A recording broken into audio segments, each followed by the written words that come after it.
The sweltering heat only adds to the tension in the air as the bully leader squats, puffing on a cigarette with a look of pure disdain. Inside the cramped restroom, the atmosphere is thick with smoke and malice. The female delinquent warns him about her clothes, but he shuts her down with a cold, sharp retort. The floor is a graveyard of cigarette butts and filth, reflecting the moral decay of those standing above it. With a smirk, the bully leader realizes he's smoking her last cigarette, dismissing her annoyance with a shrug of his tattooed shoulders. His eyes shift, locking onto his prey with a predatory gaze that promises nothing but pain. He barks an order at Park Hyung-suk, demanding the boy act as a human shield if a teacher dares to enter their domain. Silence is met with immediate aggression. The bully leader's face contorts as he demands to know why his pet isn't responding. Park Hyung-suk is paralyzed, his mind racing with the realization that things are about to get much worse. The bully leader decides it's time for a show, mockingly calling for Pikachu to perform as the female delinquent watches on. Shadow looms over the boy. The bully leader raises his foot, a heavy, calculated movement meant to break more than just spirit. Impact. The sole of a shoe meets Park Hyung-suk's face, a brutal reminder of his place in this twisted hierarchy. The force of the kick sends a shockwave through the boy's skull, the sound of the strike echoing against the tiled walls. Towering over his victim, the bully leader warns him to keep his mouth shut and avoid the faculty's gaze. The assault continues. Another strike, another humiliating command, as Park Hyung-suk is treated like nothing more than a toy.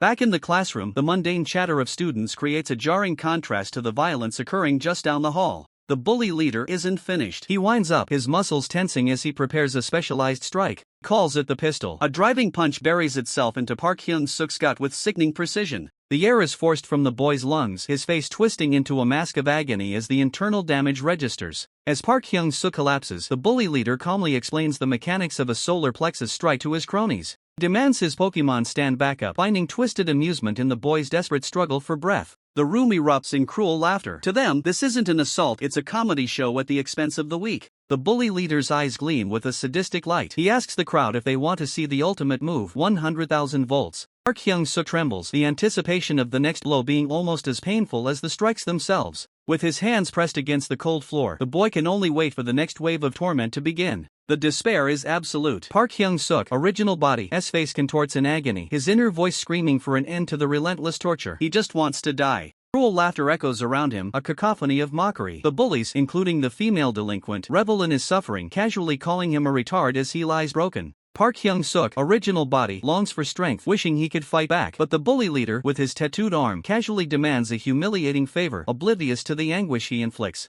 The request sends a jolt of terror through Park Hyung-suk, original body. He's asked to lend Pikachu for a 100th day celebration, a twisted demand he knows will only lead to further degradation. He desperately cries out, "What? No!" Stylish student, the recipient of this grotesque gift, casually explains it's his 100th day with his girlfriend, Haiji, completely unaware of the torment behind his celebration. With heavy, ragged breaths, Park Hyung-suk, original body's hand trembles on the cold floor. He's trapped, forced to endure the next wave of torment, his body submitting against his will. Sweat pours down his face as he grimaces, his eyes wide with a mixture of fear and humiliation. Every moment is a struggle, every breath a testament to his suffering. Forced onto all fours, a red bouquet strapped to his back, Park Hyung-suk, original body, is made to crawl, embodying their Pikachu. The bullies laugh, asking where Charmander is, turning his existence into a cruel game. The scene shifts to a classroom, specifically Class 4. A new day, a new setting, but for Park Hyung-suk, original body, the torment is never truly over. A female student lounges provocatively on a desk, taunting Park Hyung-suk, original body, with a condescending, "Hello, fatty?" He stares in shock, realizing the next humiliation involves her butt skirt. The demand is explicit and perverse, they want him to look at her panties. Park Hyung-suk, original body, is trapped in another degrading scenario, his privacy and dignity stripped away. Sweat drips from Park Hyung-suk, original body's face as he's forced to explain that Taesung asked me to show you something. He's a pawn in their cruel games, his terror evident. He's forced to perform the 100,000 volt attack, clutching the red bouquet. The mockery is complete as he's made to act out the role of a Pokemon, a living joke for their entertainment. The attack is a humiliating fart, a burst of light emanating from his rear. The crude act elicits a disgusted hook from onlookers, cementing his public shame. Two female students recoil in disgust, their faces contorted. Park Hyung-suk, original body, blushes deeply, mumbling mommy, the shame overwhelming him. Even the bully can only manage a weak hey. The female student, now sitting upright, tells him she won't report him, but her words are laced with condescension. She finds his situation really fucking pitiful, a backhanded mercy that only deepens his humiliation. He sees the pink of her underwear, and the thought solidifies, the humiliation of being exposed in front of a girl is far worse than any physical pain. It's a wound to his very soul. As night falls, the quiet, dimly lit streets offer a stark contrast to the day's cruelty. This is the path Park Hyung-suk, original body, takes home, a place where he hopes to find solace, however fleeting.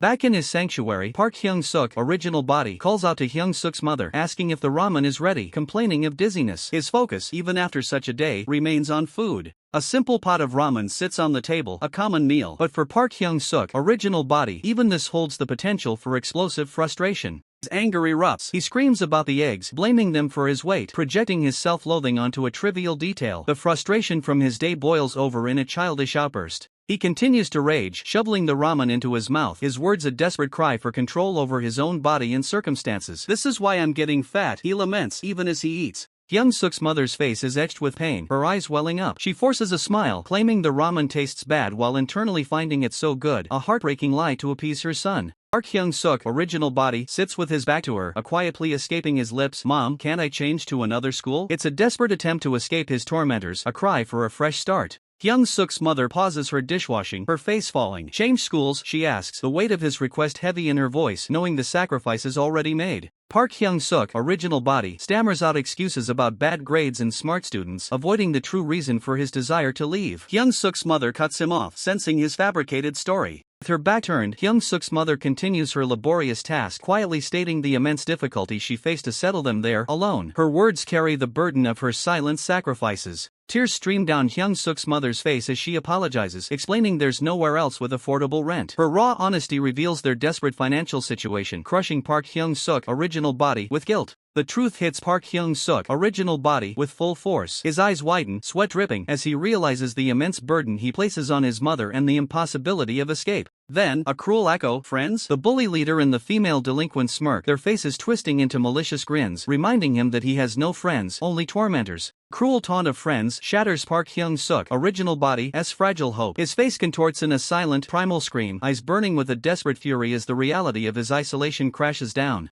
A haunting memory flashes. Hyung-suk's mother, her face etched with frustration, demands why he prioritizes trivial friendships over his studies, her words cutting deep, questioning his very actions. The flashback intensifies as Park Hyung-suk, original body, himself screams in anguish, a clenched fist raised, challenging the unfairness of his poverty. "Is being poor my fault?" he cries, his voice raw with despair. His frustration erupts into a violent outburst. A single, desperate punch slams into the wall, the impact echoing the silent scream within him. His voice cracks, a raw accusation escaping his lips. "What have you ever done for me?" The words hang heavy, a desperate plea for understanding or help that never came. Hyung-suk's mother's face crumples, sweat beading on her brow, reflecting the immense pressure and pain she carries, a silent testament to their shared struggles. Later, curled beneath his blanket, Park Hyung-suk, original body, lies in a fetal position, the soft, rhythmic sniffles betraying his silent, heartbroken sobs. A close-up reveals his tear-streaked face. "Mom, I'm sorry," he whispers, a confession escaping his lips. "Actually, I'm bullied." The truth finally acknowledged, even if only to himself. The next morning, Park Hyung-suk, original body, sits alone on his bed, his back to the viewer, the small television a silent companion in the dim room. A heavy silence hangs in the air. Shoulders slump, a single thought bubble indicating his deep, unspoken contemplation. The weight of another day looms. Above, the sky stretches wide, dotted with fluffy clouds, oblivious to the turmoil below. A new day dawns, bringing with it the same old fears. The school gates stand imposing, a fortress of dread. Park Hyung-suk, original body, can only think, "I don't want to go to school." The words a heavy sigh of resignation. His face contorted with worry, Park Hyung-suk, original body, walks towards the inevitable. "It'll all start again today," he thinks, the cycle of torment restarting. He glances at his fist, still sore from yesterday's emotional outburst. "My hand hurts from punching the wall," he acknowledges, a physical reminder of his powerlessness. A fleeting moment of delusion washes over him. He grins, imagining his hand as the hand of a real man, and wonders, is it possible I actually have quite a punch? Even in this fantasy, the reality of the bully leader's strength looms. Park Hyung-suk, original body, imagines the bully leader's despair, believing he wouldn't be able to win against Lee Tae-sang. His eyes close in a wistful smile, lost in a daydream of a martial world and meeting a peerless beauty, a brief escape from his grim reality. The fantasy shatters. A chilling voice cuts through the air. Peggy the taunt, familiar and dreaded, pulls him back to his nightmare. Cold dread washes over Park Hyung-suk, original body. His eyes widen, sweat pouring down his face, the chill of fear gripping him. The taunt echoes from around the corner of the school building, a predator's call. He knows what awaits him. There they are, the bully leader, imposing and sneering, and bully 2, casually smoking, commanding Park Hyung-suk, original body, to run here in piggy mode now. Park Hyung-suk, original body, scrambles, his chubby frame shaking with terror as he runs, a pathetic countdown marking his humiliation. Glasses student and long-haired female student watch, helpless and terrified. Gasping for breath, Park Hyung-suk, original body, bows subserviently. The bully leader mocks him, "Lose some weight, you really look fat," with bully 2 adding, "You too." The bully leader drapes an arm over Park Hyung-suk, original body's shoulder, a sinister gesture. He asks about pee and orders him to get it ready, leaving Park Hyung-suk, original body, stammering a nervous "Whyet?" Park Hyung-suk, original body, sweats, his face a mask of dread as the bully leader promises to leave it on his desk, sealing his fate for the upcoming PE class. The scene shifts to an office, rows of cubicles stretching out. A voice addresses someone respectfully, "So, madam." Close-up of hands nervously wringing fabric as the voice questions why a transfer so suddenly. The implication of trouble hangs heavy in the air. Hyung-suk's mother sits, her face weary and apologetic. She confesses, "Yes, I'm sorry for never having visited," and admits, "It seems I'd been too inconsiderate." The weight of her son's struggles is clear. A man at a desk, a coffee cup and books nearby, listens intently. His silence speaks volumes as he processes the difficult conversation. A simple box sits on the desk, perhaps containing transfer documents or a gift. The man's voice, now softer, repeats, "Madam." The man sighs, his face etched with concern, reflecting the gravity of the situation discussed. He sighs again, then reveals the harsh truth. It doesn't seem like any school is willing to accept him given his actual grades. A report card with dismal scores confirms the grim reality, adding another layer of despair to Park Hyung-suk, original body's plight. Grim reality settles like a shroud as Hyung-suk's mother sits, shoulders slumped, her face etched with a profound sorrow. The weight of her son's academic failure and bleak future crushes her spirit, a silent testament to the struggles they endure. The empty schoolyard stands as a stark, haunting reminder of the isolation Park Hyung-suk, original body, has always known, a place of torment rather than learning. Suddenly, the scene shifts, a brutal flashback slamming into view. The bully leader winds up, a menacing grin on his face, launching a soccer ball with full force, aiming directly for Park Hyung-suk, original body's head. Park Hyung-suk, original body's eyes widen in sheer terror, a guttural gasp escaping him as the ball hurtles closer. Instinct takes over and Park Hyung-suk, original body, ducks, cowering low, narrowly avoiding the projectile as it slams into the wall behind him with a resounding quang.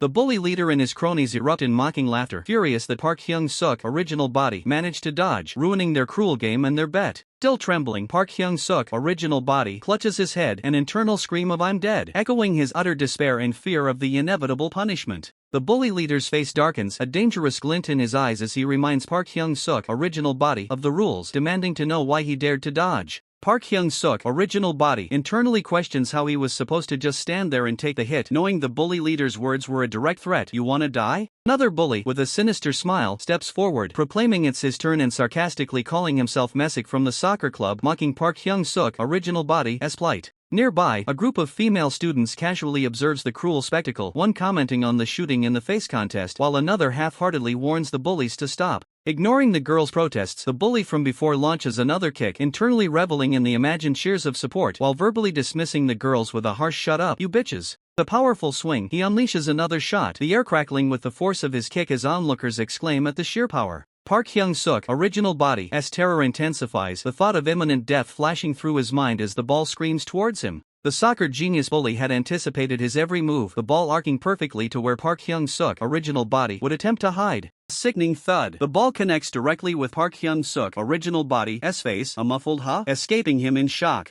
The impact is brutal, distorting Park Hyung-suk, original body's features as the ball smashes into him with a dull "puuk." His head snaps back, a spray of blood erupting from his nose as Park Hyung-suk, original body, recoils from the devastating blow. His glasses shatter, fragments scattering against the bright blue sky, but the physical pain pales in comparison to the emotional damage. The bully leader, enraged, pulls up his shirt, revealing his tattooed torso, while the other bullies look on, one feigning concern with a sarcastic cry of "Somebody stop him." But the bully leader's true concern isn't Park Hyung-suk, original body's well-being, it's the fact that his accomplice, Tae-sang, lost their bet because the ball connected. Park Hyung-suk, original body, covers his face, bracing for the next wave of torment, whispering "I'm dead," as the bullies mockingly call him Piggy. The bully leader seizes Park Hyung-suk, original body, by the neck, lifting him with ease, taunting him about how easy his ball was to dodge as Park Hyung-suk, original body, meekly apologizes. The female students react again, one sighing in disgust at the perverts, while the other, more concerned with her lost bet, yells for them to shut up. Desperate, Park Hyung-suk, original body, offers his meager savings to the bully leader, hoping to buy his way out of further abuse, clutching his neck as he pleads. The bully leader pauses, a flicker of surprise crossing his face at Park Hyung-suk, original body's unexpected offer. Beads of sweat trickle down Park Hyung-suk's original body's face as he internally apologizes to his mother, burdened by the guilt of losing her money because of his weakness. With a sneer, the bully leader snarls, "Look at this fucker," then unleashes a brutal punch, sending Park Hyung-suk's original body's head snapping sideways with a resounding JJK. The bully leader continues his assault, each punch fueled by a twisted rage, demanding to know if Park Hyung-suk's original body dares to pity him, the blows landing with savage force. A brutal assault on Park Hyung-suk sends terrified bystanders reeling, their faces contorted in horror. The last thing he registers is the raw fear in their eyes. A sudden, disorienting blur, then Park Hyung-suk's vision snaps into focus, his eyes wide with confusion and dawning realization. Before him, Hyung-suk's mother descends like a furious avenger, her face a mask of pure, unbridled rage, a sight he'd never witnessed before. The schoolyard, usually a place of youthful chatter, now echoes with the raw intensity of the unfolding confrontation. Hyung-suk's mother's anguished cry rips through the air, her face twisted with worry as she demands to know if Park Hyung-suk is alright. Park Hyung-suk is stunned, his mind racing, questioning why his mother is suddenly here, witnessing his humiliation. Turning her fury on the bully leader, Hyung-suk's mother unleashes a torrent of accusations, demanding to know why he dares to lay a hand on her son. As Hyung-suk's mother cradles her son, her eyes fall upon his bruised cheek, a wave of shock and raw pain washing over her. Park Hyung-suk can only whimper, "Mom." A group of female students, observing the chaotic scene, cruelly mock the situation, finding amusement in Park Hyung-suk's mother's distress. Overwhelmed by humiliation, Park Hyung-suk internally screams in denial, desperate to reject the notion that he called his mother for help. The bully leader attempts to dismiss the violence as just playing, but Hyung-suk's mother's fury intensifies, her face contorted in disbelief and rage. The furious roar, Hyung-suk's mother delivers a resounding slap across the bully leader's face, condemning his actions as she calls him a son of trash. Park Hyung-suk watches, paralyzed with fear and shame. Park Hyung-suk can't bear to look, averting his gaze and clutching his ear, the shame of the public spectacle burning deep within him. The cruel laughter of the female students persists, one even contemplating recording the humiliating scene to post online, further deepening Park Hyung-suk's despair. Humiliation overwhelms Park Hyung-suk, his face flushing a furious red as he shuts his eyes, wishing the ground would swallow him whole. Hyung-suk's mother seizes the bully leader by his collar, demanding his name and threatening to escalate the matter to the teacher, while Park Hyung-suk pleads for her to stop. Park Hyung-suk's inner turmoil explodes, a silent scream of utter mortification as he despairs over his mother's public intervention. Fire in Hyung-suk's mother's eyes slowly fades, replaced by a profound sadness as she looks upon her son, her efforts to protect him seemingly causing him more pain. In a shocking turn, Park Hyung-suk apologizes to the bully leader, now identified as Tae-sung, his voice filled with a desperate plea for an end to the torment. Hyung-suk's mother's shoulders slump in defeat, her gaze fixed on the ground, utterly heartbroken by her son's submissive apology to his bully. The voice barely a whisper, Park Hyung-suk tells his mother to just leave, the words laced with a deep, self-sacrificing despair. As night falls, the once vibrant streets of the neighborhood turn desolate, casting long, lonely shadows. A solitary light glows from a distant window, a beacon of warmth that Park Hyung-suk knows is meant for him. Despite his gnawing hunger, Park Hyung-suk can't bring himself to go home, the weight of the day's humiliation too heavy to face his mother. The overflowing mailbox at his apartment building is a stark reminder of the mounting troubles, notices spilling out like a physical manifestation of his anxieties. He can't bring himself to even touch them.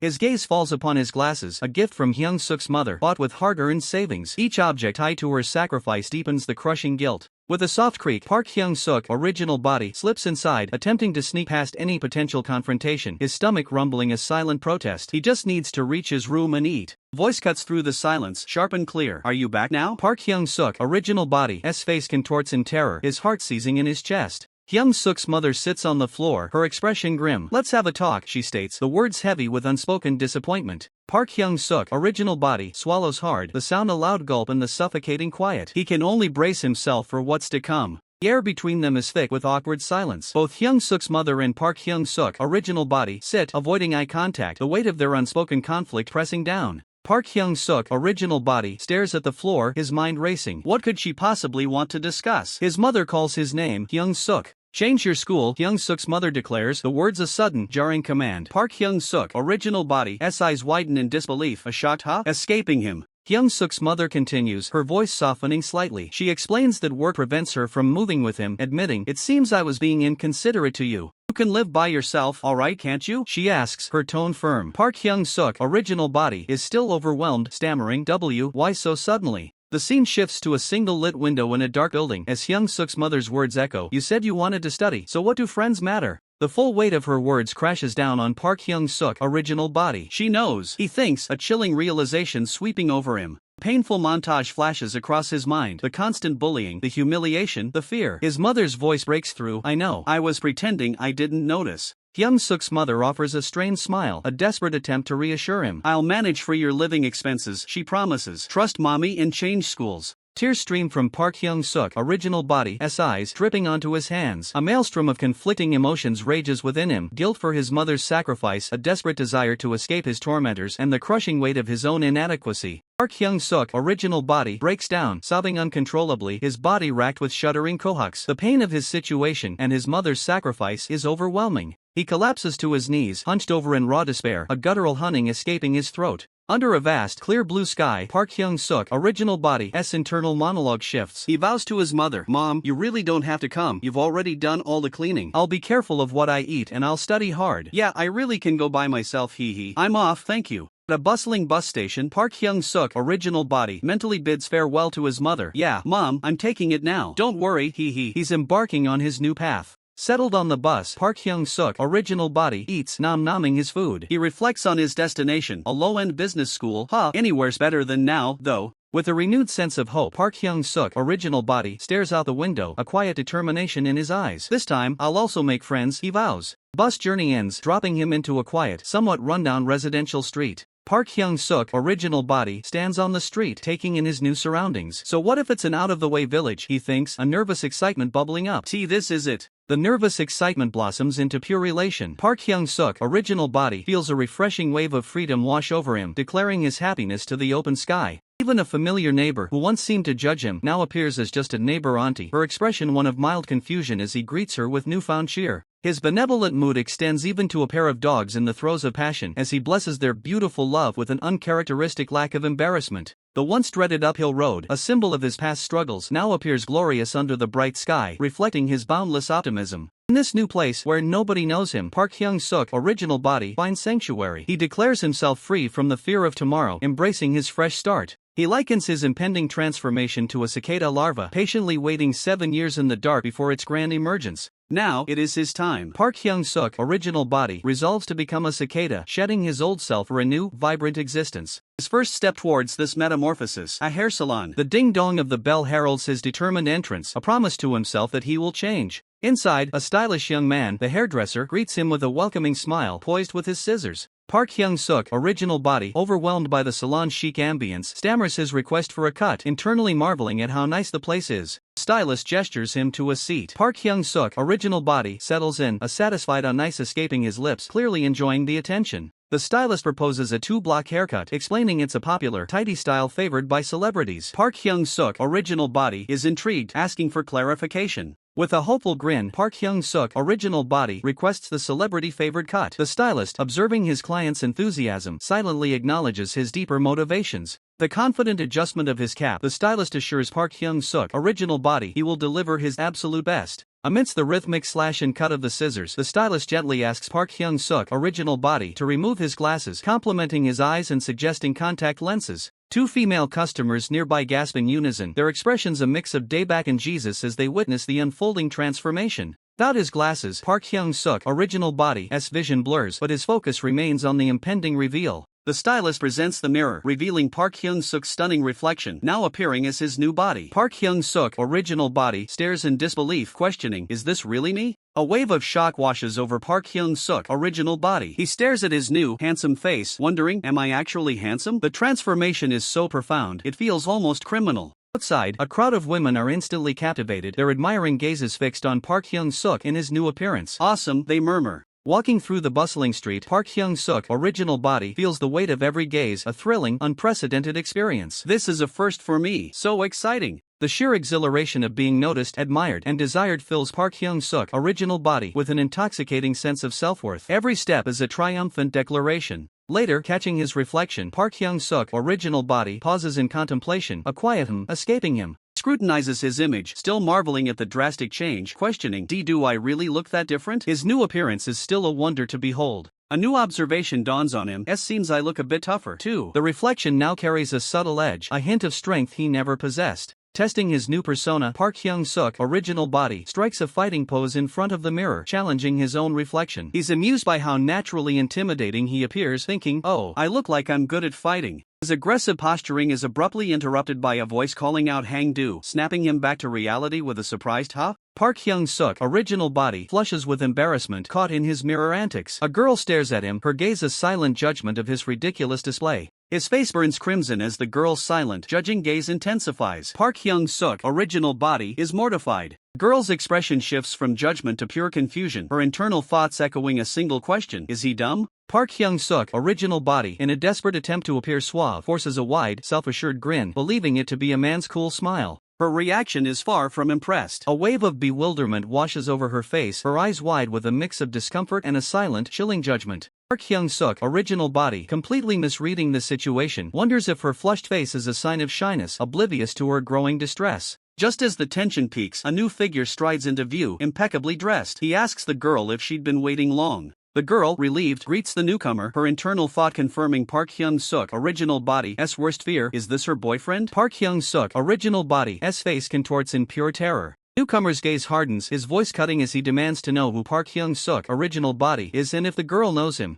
The girl attempts to pull her boyfriend away, dismissing Park Hyung-suk original body as nothing, but her boyfriend resists, demanding to know why Park Hyung-suk original body was smiling at her. Shake Park Hyung-suk original body's heart pounds, his face drenched in sweat as the boyfriend's aggressive tone intensifies. He internally screams, "I'm utterly screwed." As the girl tries to drag him away, her boyfriend turns back, his eyes fixed on Park Hyung-suk original body, and demands his age. Park Hyung-suk original body stammers out his age, 17. The boyfriend confirms they're the same age, a chilling realization for Park Hyung-suk original body, who internally screams, "He's scary." The girl, now visibly distressed, practically drags her boyfriend away, pleading with him to leave before the situation escalates further. _in the boyfriend casts a final, menacing glance back at Park Hyung-suk original body, warning him he's fucking lucky today and that he got his face, a clear threat for future retribution. The girl glances back, her face etched with a silent apology, a faint, sad smile gracing her lips as she's pulled away. Park Hyung-suk original body lets out a ragged sigh of relief, the immediate danger passing, but the humiliation of the encounter still clinging to him.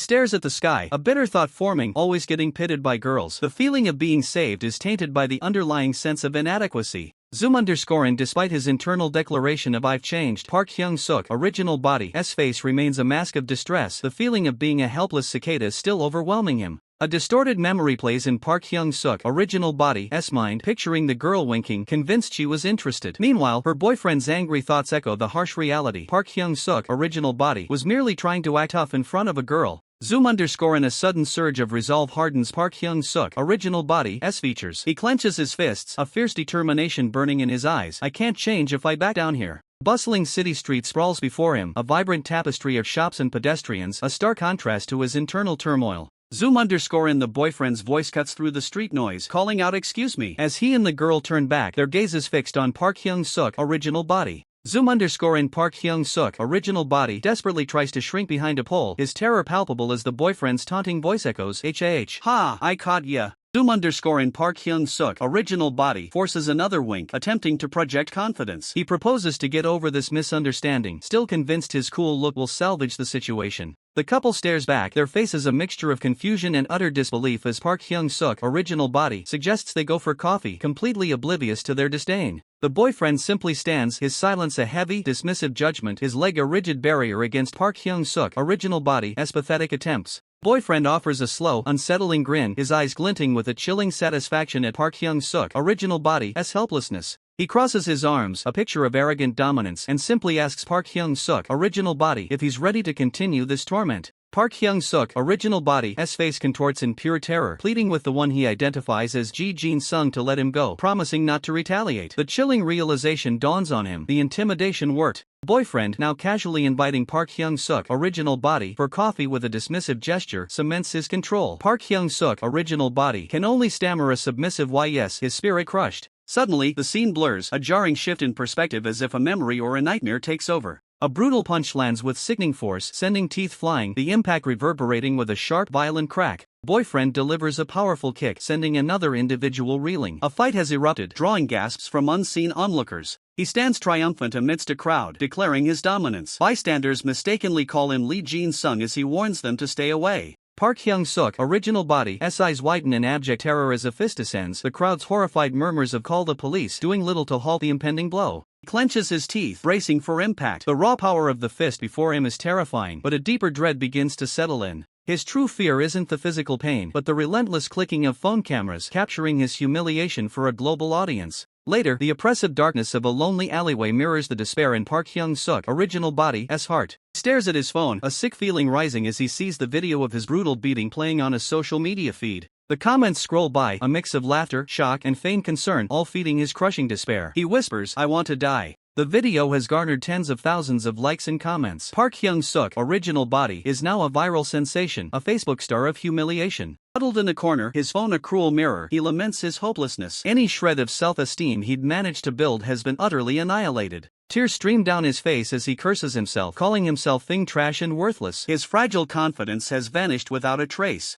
The digital laughter echoes in his mind. Everyone on the phone is mocking him, their judgment a heavy weight. He scrolls through his contact list, a stark realization hitting him. There are no friends to turn to, only a void of loneliness. Sobbing uncontrollably, he cries out, desperate to be seen, to be acknowledged as human, as if tears alone could banish the crushing isolation. Bathed in the golden glow of dawn, Park Hyung-suk, original body, lies asleep, his phone discarded beside him, a silent testament to the night's despair. He stirs, disoriented in the dim light, mumbling about the toilet and searching for his glasses, slowly returning to consciousness in his original body. After a night of restless sleep, a strange sensation washes over him. He feels remarkably light, almost weightless, as he stands in the cramped bathroom. Looking up, the ceiling seems dangerously close, as if the room itself has shrunk overnight. The unfamiliarity of this new environment still feels like a fever dream. He stares down at the sink, which now sits awkwardly low against his waist. Panic sets in as he wonders if his face is still ravaged from the previous day's tears. Reaching for the faucet to wash away the remnants of sleep, he freezes. He needs to see the damage. He needs to know how badly his eyes are swollen.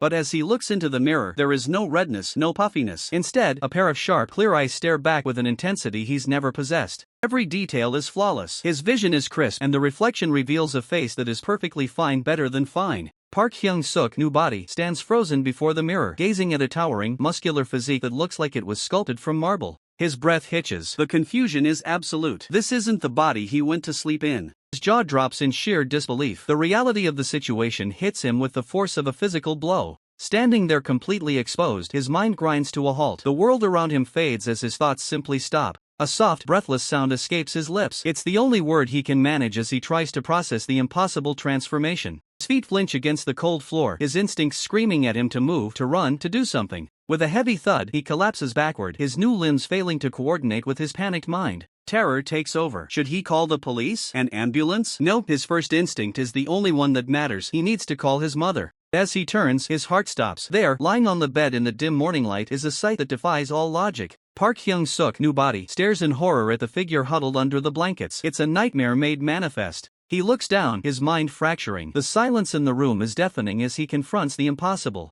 There is no mistaking it. Park Hyung-suk, original body, is fast asleep right in front of him, breathing steadily. The room suddenly feels blindingly bright. The reality of his dual existence is no longer a dream, it's a terrifying, lit-up truth. He looks back at the mirror. This man, this perfect specimen of a human being, is someone he is seeing for the very first time. He raises his hands, examining the long, powerful fingers. He is here, yet he is also there. The two bodies of Park Hyung-suk have finally met. The profound truth of his dual existence settles upon Park Hyung-suk, new body. He clenches his powerful fists, the sheer physical disparity between his two forms a stark, undeniable reality. Memories of his past self, Park Hyung-suk, original body, flash through his mind, the helplessness, the fear, the constant torment he endured. Shadow of past torment looms, a stark reminder of the bully leader's cruelty that once defined his existence. But now, inhabiting Park Hyung-suk, new body, a surge of defiant power courses through him. This new form is a weapon, a shield. Every movement feels lighter, stronger. He tests his reflexes, a blur of motion, a stark contrast to his clumsy past. Heads turn as Park Hyung-suk, new body, walks by, whispers of admiration following his every step. The world now sees him differently. He understands the rules of this new existence. During the day, he is the ideal. During the night, the original. He must utilize this gift. J1 High School, a new battleground, awaits. He steps into the bustling halls, a quiet resolve hardening his gaze. A classmate, the light-haired student, offers a friendly nod, a gesture Park Hyung-suk, original body, could only dream of receiving. Even the glasses student, typically reserved, seems intrigued, a faint smile playing on his lips. Park Hyung-suk, new body, feels a strange mixture of relief and unease. This acceptance is new, intoxicating. He remembers Hyung Suk's mother's frustrated face, the burden he once was. This new body carries the weight of her hopes. Not all gazes are friendly. Bully 2 watches from a distance, a sneer twisting his features, an old predator sensing new prey. The air grows heavy. The bully leader's intimidating presence casts a long shadow, a reminder that danger still lurks. A familiar chill touches Park Hyung-suk's new body, a vestige of his old self, but this time, it's met with a hardened resolve. Flexes his fingers, the power within them a silent promise. Never again will he be helpless. Even in his part-time job at the convenience store, Park Hyung-suk's new body moves with efficiency, earning his keep. The convenience store manager watches, a nod of approval for Park Hyung-suk's new body's diligence. Polite smile, a quick transaction. Park Hyung-suk's new body handles customers with a grace he never possessed before. The fluorescent lights of the convenience store illuminate his new path, a stark contrast to the dark corners of his past. Back in the bustling school, he finds camaraderie. The long-haired female student shares a laugh, a genuine connection forming. Short-haired female student joins them, her cheerful presence adding to the newfound sense of belonging. But jealousy festers. The aggressive student glares from afar, his envy a bitter poison. In the shadows, the smoking student and blonde student scheme, their whispers a prelude to trouble. Fat bully student joins their ranks, reinforcing the growing threat against Park Hyung-suk's new body. A prickle of unease. Park Hyung-suk's new body feels eyes on him, a subtle shift in the school's atmosphere. Unbeknownst to them, a silent guardian watches. Vasco, a formidable force, observes the unfolding drama, his presence a looming promise of intervention. While Vasco remains a silent sentinel in the shadows, Park Hyung-suk's internal world is about to shatter. Waking in the middle of the night for a trip to the bathroom, a sudden, heavy thump freezes him in his tracks. Disoriented, he scans the dimly lit room. Something is wrong. The air feels heavy with a truth he isn't ready to face. His pupils dilate in pure shock. The realization strikes with the force of a physical blow, sending his heart racing against his ribs. It wasn't a dream or a hallucination. There, lying just inches away, is his new body, breathing softly in a deep slumber. The impossible has become an undeniable reality.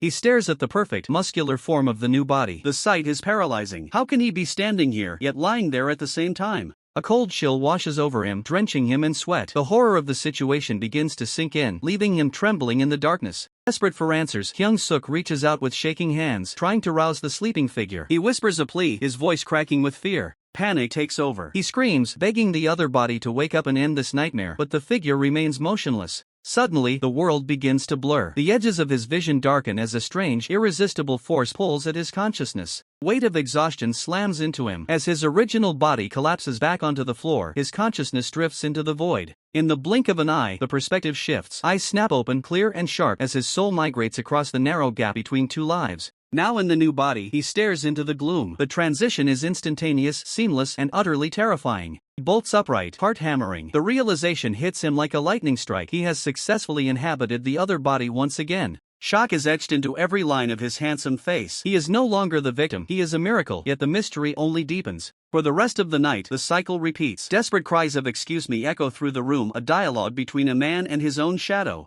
As dawn breaks, a profound question lingers. Can a human truly adapt to such a radical existence, or is this the beginning of a mental fracture? Hyung-suk clenches his fist, a surge of determination overriding his fear. He doesn't know why this body exists, but he knows he cannot tell a soul. The mechanics are clear now. When one body sleeps, the consciousness migrates. It is a perfect binary existence, a life lived in two halves. One is always awake while the other remains a dormant vessel, a constant state of being where rest is merely a gateway to a different form. He tries to force the process, counting sheep in a desperate bid to trigger the swap. The mental strain is immense. Finally, sleep takes him. The original body goes dark, surrendering its hold on the world to let the other take command. Instantly, the new body jerks awake. He feels refreshed and energized, completely free of the fatigue that plagued his other self. He observes his sleeping counterpart. A grim realization dawns. The body that is asleep is a prisoner of its own rest and cannot wake up on its own. To test the limits, he delivers a sharp, stinging slap to the sleeping original body. The impact is sudden, a violent attempt to force a reaction. Result is instantaneous. As the new body falls into a forced sleep, the original body jolts awake, clutching his stinging cheek. The connection is absolute and it hurts. The excruciating pain of the forced swap serves as a harsh reminder of the system's imbalance. Park Hyung-suk, original body, realizes that every time he switches, his original self endures a grueling 20-hour sleep, suffering from hunger, health issues, and physiological distress. He knows this isn't sustainable. The sleep hours cannot be too long or too short, or his body will break down. A solution emerges: 12-hour shifts. Since he can't simply choose to sleep, he must find a way to force the other body to wake up. This breakthrough means his consciousness can finally remain active for a full 24 hours, constantly aware of both bodies. When he switches to Park Hyung-suk's new body, a wave of invigorating freshness washes over him as if his mind has finally found true rest. A chilling thought crosses his mind. What if one body were to die? Would the other survive? But the terrifying uncertainty of such an experiment, coupled with a lack of courage, prevents him from even considering it. The reality of the next day crashes down. Tomorrow means school. Despite his unique, unbelievable situation, he knows he has to go. Who would ever understand? A bead of sweat drips down his temple. The weight of his secret, the constant fear of being discovered, and the looming threat of his bullies press down on him. His mind flashes to the faces of his tormentors, the bully leader and bully 2, their cruel expressions a stark reminder of the hell that awaits him at school. The morning dawns clear and bright, a stark contrast to the storm brewing within Park Hyung-suk. On the way to school, two female students chatter excitedly, noticing a popular student named Sulbum from the music department admiring his new hair color. Park Hyung-suk's new body walks by, a confident smirk playing on his lips, aware of the admiring glances. He thinks, the second semester is also my time. The girls whisper, commenting on his grade and cuteness. Their conversation shifts, debating who's hotter between students from different departments. The confident swish Park Hyung-suk's new body moves past them, leaving the girls momentarily stunned. Their eyes widen in collective shock, a sudden realization hitting them. Park Hyung-suk's new body glances down at a much shorter student he nearly bumped into, who is exclaiming, what, are your eyes just for decoration? Park Hyung-suk's new body quickly apologizes, internally noting how light and agile this body feels compared to his original. Small student, startled, asks if Park Hyung-suk's new body is alright, worried he might have hurt him. From his elevated perspective, the world truly seems smaller. He towers over the other students, a stark contrast to his usual self. A ripple of murmurs spreads through the crowd as students turn their heads, captivated by his striking appearance. Two female students whisper, "Hey, Daebak, did you see that?" Another student muses about buying a uniform in this new size, indicating Park Hyung-suk's new body's impressive physique. A female student rushes past him with a whoosh, a blur of motion. "Hey, Soo-jin," someone calls out. The female student turns, her eyes wide with surprise and her heart thumping as she catches a glimpse of Park Hyung-suk's new body. Her cheeks flush crimson, a clear sign of her sudden infatuation. "FFing hot," he thinks, admiring his new uniform. He remembers choosing the perfect size for this ideal body. "Hey back," he exclaims internally, a mix of awe and a lingering fear. Despite his new appearance, the old anxieties whisper, "I hope I won't get bullied." The grand facade of J1 High School stands tall, a new stage for Park Hyung-suk's altered reality. Inside the classroom, students chatter about the new semester, a normal scene that belies the extraordinary secret of one of their classmates. The illusion of normalcy shatters as the bully leader, a menacing figure, immediately asserts his dominance. He barks at his victim, "Hey, Pacho, the breeze is weak." Third gear. The unseen glasses student, forced into servitude, cries out in desperation, "Third," as he strains to comply. Trembling with fear, the glasses student is seen on his knees, frantically fanning the bully leader with a book, shouting, "Third gear," as if his life depends on it. The bully leader revels in his power, exclaiming, "So refreshing, huh?" While bully 2 and another crony mock the victim, calling him a regular minifan.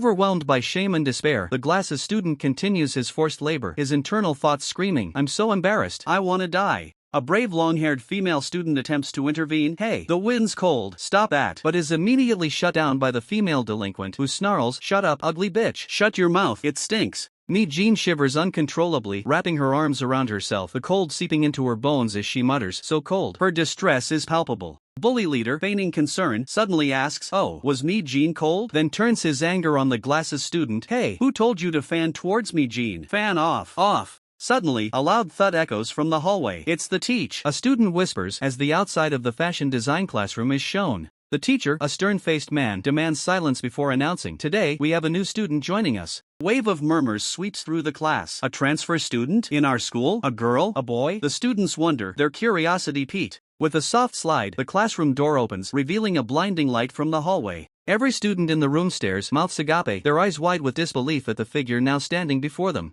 Stepping into the room, Park Hyung-suk's new body introduces himself with quiet confidence. "My name is Park Hyung-suk." Though internally flustered by the intense stares, Park Hyung-suk's new body manages a polite, "Please treat me well." The female students, however, are already swooning, whispering, "OMG, so fing hot." The teacher instructs him to take an empty seat, but the entire class remains abuzz, completely captivated by his striking appearance. Thrilled at the sight of him, a group of female students whisper excitedly, "OMG, he's so handsome, he's so perfect." Meanwhile, a group of male students, including the bully leader and bully 2, eye him with a wary, almost hostile, gaze. And then, a hand adorned with intricate rings and an earring catches the light, drawing attention to a new presence. A blonde student, with a distinct, almost ethereal appearance, subtly adjusts the rings on his fingers. The bright sunlight streams through the classroom window, illuminating the rows of lockers, a brief moment of calm. Park Hyung-suk, new body, steels himself, thinking, my first day, I've got to get off on the right foot. I'll start by getting along with my neighbor. His heart thumps with nervous anticipation. Dark memory flashes through his mind. Park Hyung-suk, original body, attempt to greet a classmate last year, only to be met with a chilling, I'll kill ya if you talk to me.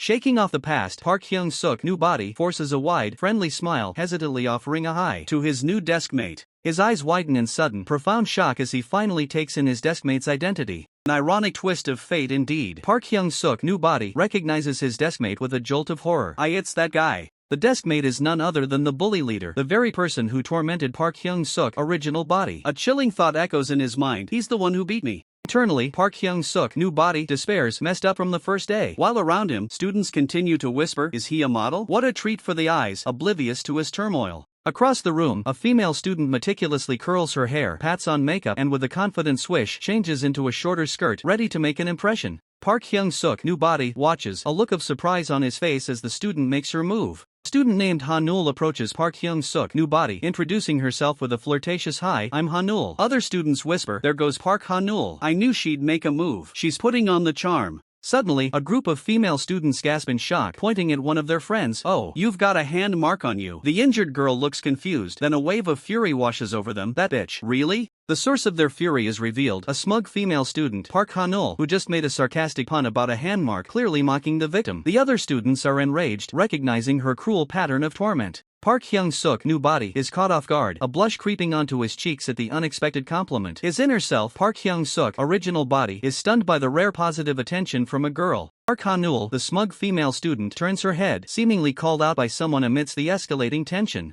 Another male student, identified as Jin Sung, clearly irritated, tells Park Hanul to stop bothering Park Hyung-suk, new body, and sit down, finding her persistent chirping annoying. Park Han-nul responds with a sarcastic, teasing tone, addressing Jin Sung. His internal rage boils over, but he's visibly shocked by her audacious retort. Another student praises Jin Sung for standing up to her. Jin Sung lets out a small sound of surprise or frustration, momentarily speechless by Park Han-nul's retort. Jin Sung turns his gaze, his annoyance still evident, while Mi Jin looks on, her expression a mix of innocence and perhaps slight fear. Mi Jin continues to stare, seemingly lost in thought, as someone calls out her name, trying to get her attention. Park Hyung-suk, new body, observes the escalating tension. Jin Sung, still seething, directs his anger at the transfer student, while Park Hyung-suk, original body, feels a familiar wave of insecurity wash over him. The narrative shifts, introducing the setting, a sprawling integrated high school, a place of new beginnings for Park Hyung-suk, new body. This school is unique, with liberal policies allowing modified uniforms and dyed hair across its diverse departments. This unconventional atmosphere makes it a notorious terror for nearby schools, attracting all sorts. Park Hyung-suk, original body, observes from a distance, intimidated. Beyond its notoriety, the school is also a hub for aspiring celebrities, trainees, idols, and models, adding to its unusual and often intimidating reputation. Inside the bustling cafeteria, a group of students murmurs with surprise, one of them asking Park Hyung-suk, new body, about his food preferences. Park Hyung-suk, new body, glides through the cafeteria line, effortlessly carrying his tray, drawing gasps of admiration from the surrounding students. His mere presence seems to captivate them. Park Hyung-suk, new body, feels the weight of the attention, internally acknowledging his hotness. Park Hyung-suk, original body, reflects on the stark contrast to his past, where he was forced to carry trays for others, a task he is now spared. Nearby, a restless woman struggles with her own tray, her internal frustration boiling over as she curses and demands that others stop staring. Three male students, clearly impressed, observe Park Hyung-suk, new body, speculating about his transfer, his department, and his relationship status, all while acknowledging his overwhelming attractiveness. Three students remain silent, their gazes fixed, a quiet tension building in the air. Park Hyung-suk, new body, calmly eats his meal, oblivious to the approaching confrontation, as a voice calls out to him, "Hey, transfer student." The bully leader approaches Park Hyung-suk, new body, with a menacing smile, suggesting a talk after lunch. Park Hyung-suk, original body, recoils in fear, recognizing the ominous invitation. Scene shifts to a desolate, shadowed alleyway, an all too familiar backdrop of past torment. Park Hyung-suk, new body, is visibly distressed, beads of sweat forming on his brow. Park Hyung-suk, original body, screams internally, recognizing the chilling familiarity of the situation, another impending beating. A brutal flashback overwhelms Park Hyung-suk, original body, vividly recalling the countless times he was mercilessly beaten in similar desolate locations, enduring backdril kicks and axis kicks as a daily routine last year. Bully leader confronts Park Hyung-suk, new body, confirming his name with a stern tone. Park Hyung-suk, original body, shivers, the familiar fear intensifying. Park Hyung-suk new body's despair deepens as he realizes he has no money left after buying his new uniform, leaving him vulnerable to the bully's demands. A hand extends, offering a pack of cigarettes, a silent test of conformity and submission. The bully leader presses Park Hyung-suk new body for information, asking where he's from, while his associates comment on his height and casually enjoy an after-lunch smoke, further asserting their dominance. Park Hyung-suk new body is caught off guard, sweating under the bully's scrutiny. They taunt him, speculating he transferred due to past trouble, while another bully observes his physique, wondering if he plays sports. The bully leader grins, demanding that Park Hyung-suk new body introduce them to girls, assuming his handsome appearance attracts many. Park Hyung-suk original body is in a panic, wondering how to navigate this impossible situation. Park Hyung-suk new body looks down, dread washing over him. He realizes refusing the cigarette will only invite more scorn and bullying, leaving him trapped in a familiar, terrifying predicament.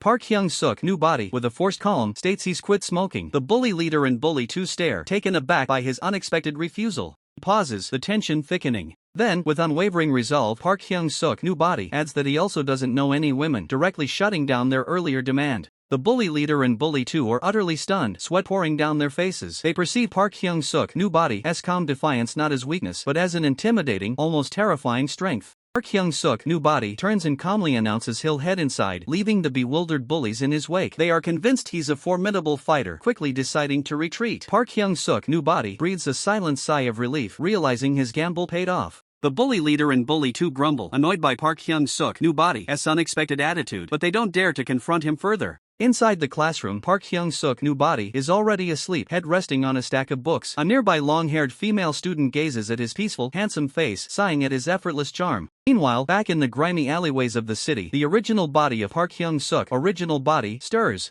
Park Hyung-suk original body struggles in his sleep, a desperate thought echoing in his mind. He must return to his other body. Panic sets in as he realizes his new body has been awake all day, making the body swap mechanics unpredictable. Back in class, the long-haired female student leans in, a mischievous smile playing on her lips, planning to gently wake Park Hyung-suk new body. Park Hyung-suk original body's desperation intensifies. He curses his inability to fall asleep, a frantic internal monologue urging him to hurry. His face contorts in agony, the internal struggle to switch bodies reaching a fever pitch. At that exact moment, the long-haired female student playfully pokes Park Hyung-suk new body's head, startling him awake. Park Hyung-suk new body jolts upright, his eyes wide with shock and a curse escaping his lips. The abrupt awakening has triggered the body switch. The long-haired female student recoils in terror, stunned by his sudden outburst. Surrounding students snicker, misinterpreting his reaction as him harshly rejecting her advances. Park Hyung-suk new body is utterly bewildered. He scrambles to understand what just happened, realizing the long-haired female student's playful poke must have forcibly swapped his consciousness.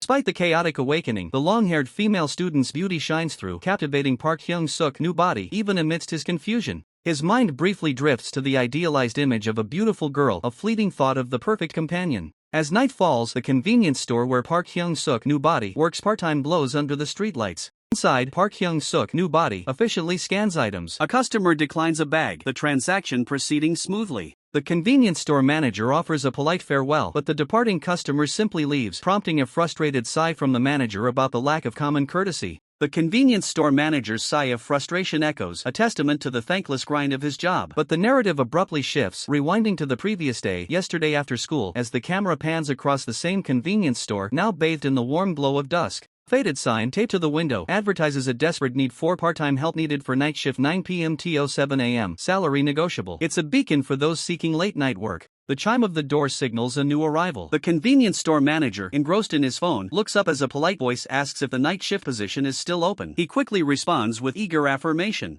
Suddenly, Park Hyung-suk new body steps into view, radiating an almost ethereal glow. He appears effortlessly perfect, a stark contrast to the usual applicants. He muses internally about being able to work all night. Close-up reveals Park Hyung-suk new body's charming smile as he confirms seeing the help wanted sign. His presence alone seems to brighten the mundane store. The convenience store manager's eyes widen, a jackpot thought bubble appearing above him. He immediately calculates the benefits. Hot clerk - more female customers - more sales. Park Hyung-suk new body, oblivious, asks if references are needed, mentioning it's his first part-time job. Park Hyung-suk new body then asks if a beginner is acceptable. Without hesitation, the convenience store manager declares him hired, his face beaming. Park Hyung-suk new body seems slightly taken aback by the swift decision. Convenience store manager, desperate to secure his new asset, frantically asks if Park Hyung-suk new body can start immediately and how much he wants per hour, offering to pay whatever it takes. He internally praises Park Hyung-suk new body as what a great guy. Then, the bombshell drops. Park Hyung-suk, new body, clarifies that the job isn't for him, but for a friend. The convenience store manager's face instantly contorts in shock and despair, his hopes of increased sales shattering. The scene shifts to later that evening. The convenience store is now cast in the dim, artificial glow of night, awaiting its new, less-than-ideal employee. The convenience store manager's face is a mask of pure exasperation, his earlier excitement replaced by bitter resentment at the unexpected turn of events. Door chimes again, revealing Park Hyung-suk, original body, a nervous wreck, sweating profusely. He confirms he is the friend and timidly asks if something bad happened, sensing the manager's palpable disappointment. The convenience store manager, now openly hostile, dismisses Park Hyung-suk, original body, stating he can't hire a high school kid. Park Hyung-suk, original body, protests, recalling his friend's assurance, but the manager scoffs, questioning his knowledge of cigarette brands. As the convenience store manager challenges him, Park Hyung-suk, original body, concentrates, recalling the sheer volume of cigarette types he'd learned. He confidently names menthol, a flicker of determination in his eyes. Then, a torrent of names erupts from Park Hyung-suk, original body, Camel, ESSE, cigar, Marlboro Red, Dunhill, Pall Mall. The convenience store manager stares in utter disbelief, questioning, what is this guy? Park Hyung-suk, original body, is revealed to be a well-trained cigarette clerk.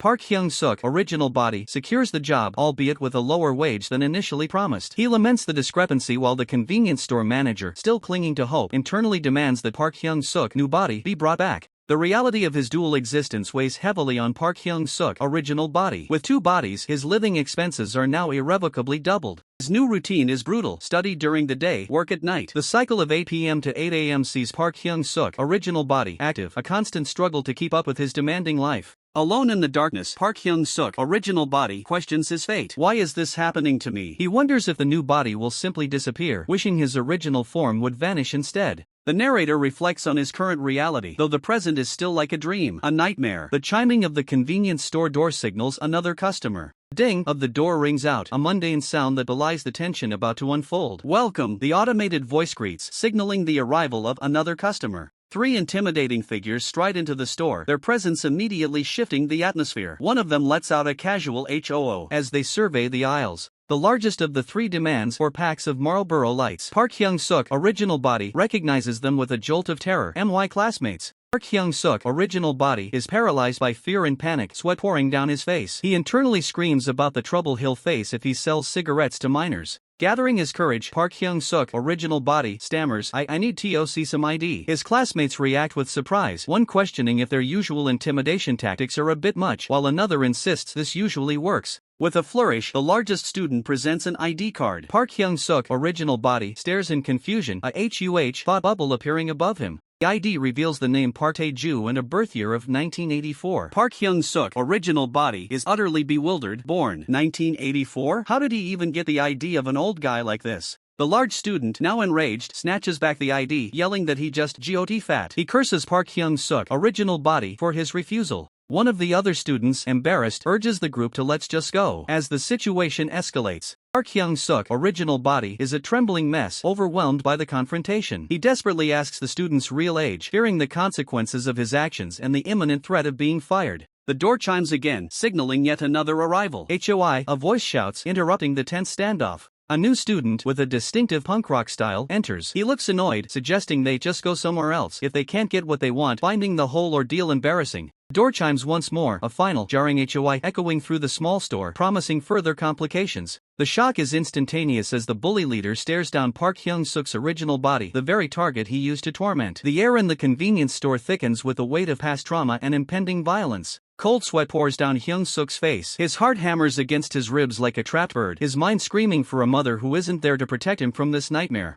Meanwhile, the bully leader catches a glimpse of a handsome stranger nearby. He doesn't recognize Park Hyung-suk's new body, but the sheer presence of this perfect student irritates him to his core. Flanked by his lackeys, the bully leader decides they don't need to look elsewhere for entertainment. Their prey has been delivered right to their doorstep. They demand alcohol, treating the store like their personal pantry. Park Hyung-suk can only tremble, the familiar fear paralyzing his ability to even speak. Outside, the city is quiet, oblivious to the cruel power dynamic playing out within the fluorescent glow of the convenience store. Bottles of soju and beer pile up on the counter. It's a blatant violation of the law, but for these delinquents, rules are merely suggestions they enjoy breaking. The bully leader leans in with sickening, fake friendliness. He suggests they make up for last time, framing his extortion as a simple apology between friends. The mask slips instantly. His eyes widen with murderous intensity as he barks out a terrifying question. Did he ever say this was going to be free? His cronies snicker in the background. They know their leader is in a foul mood today, and they find his unpredictable nature hilarious rather than horrifying. The group begins to gossip, mentioning how Jean was staring at the new transfer student earlier. It is a direct hit to the bully leader's fragile ego.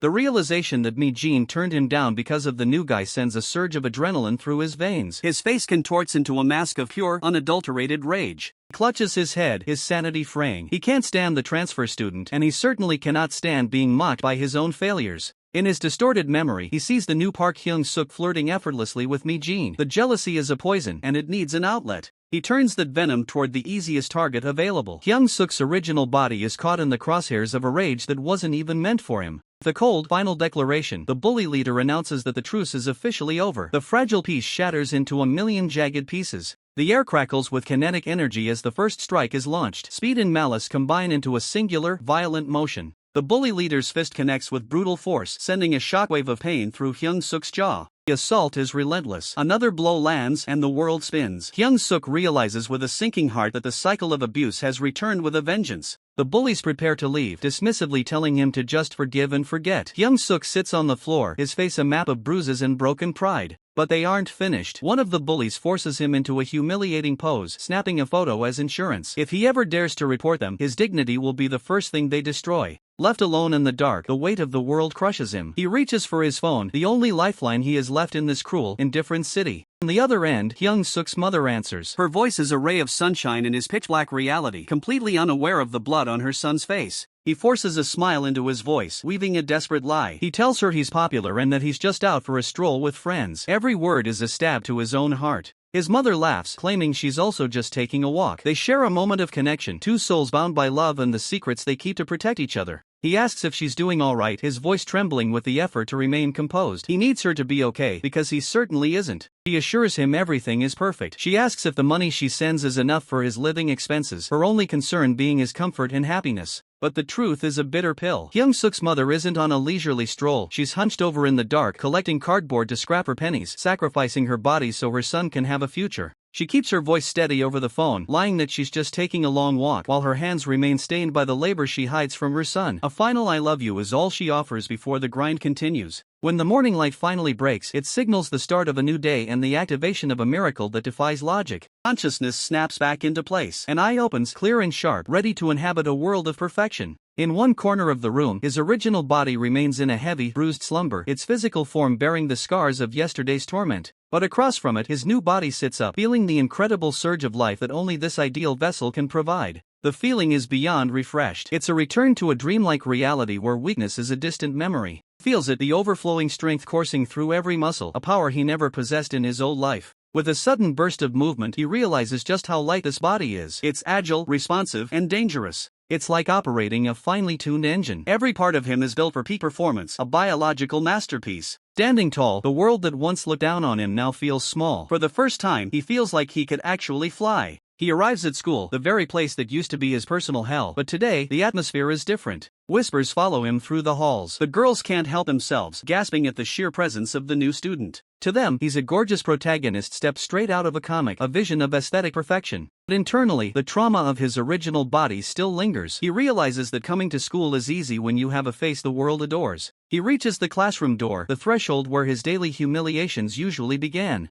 As he steps inside, the usual chatter fills the room, but he catches the tail end of a conversation that makes his blood run cold. A group of students is huddled together, laughing about a pig they beat up yesterday, bragging about their cruelty as if it were a sport. A classmate spots him and calls him over, excited to show him something the others are laughing about. One of the bullies smirks, his eyes glinting with a malicious intent to humiliate his victim even further. The reveal is a direct hit. They've taken a degrading photo of his original body to use as leverage. Dark, murderous shadow falls over the young man's face. The pig they are mocking is him. His fist clenches tight, the knuckles turning white. The strength he felt this morning is now being fueled by a rising, uncontrollable rage. The classroom buzzes with the news of the photo, the bullies eager to spread the humiliation of their favorite target. The classmate claims it's disgusting, but the damage is done. He is at his absolute breaking point, and the bullies have no idea who they're really dealing with. Bully 2 leans back in his chair, a smug grin plastered across his face as he boasts about the legendary speed of Jin Sung's fists. To him, the violence isn't just a rumor, it's a masterpiece that the rest of the class was too slow to even witness. He isn't satisfied with the quiet awe of his peers, he demands they speak up, wanting the entire room to acknowledge the sheer dominance they are currently living in the shadow of. In his twisted imagination, he sees Park Hyung-suk, original body, as nothing more than a pathetic, blubbering mess, reduced to tears by the mere thought of the power dynamic in this school. However, not everyone is impressed by the display of arrogance. Mi-jin looks away, her expression hardening with a clear sense of disgust for the mindless bragging. She confides in her friend, labeling the behavior as reckless and unnecessary. To Mi-jin, there is nothing attractive about a man who uses his hands only to destroy. A grim memory flashes through the room, a brutal street fight where Jin Sung showed no restraint, leaving a man broken on the pavement while the crowd watched in horror.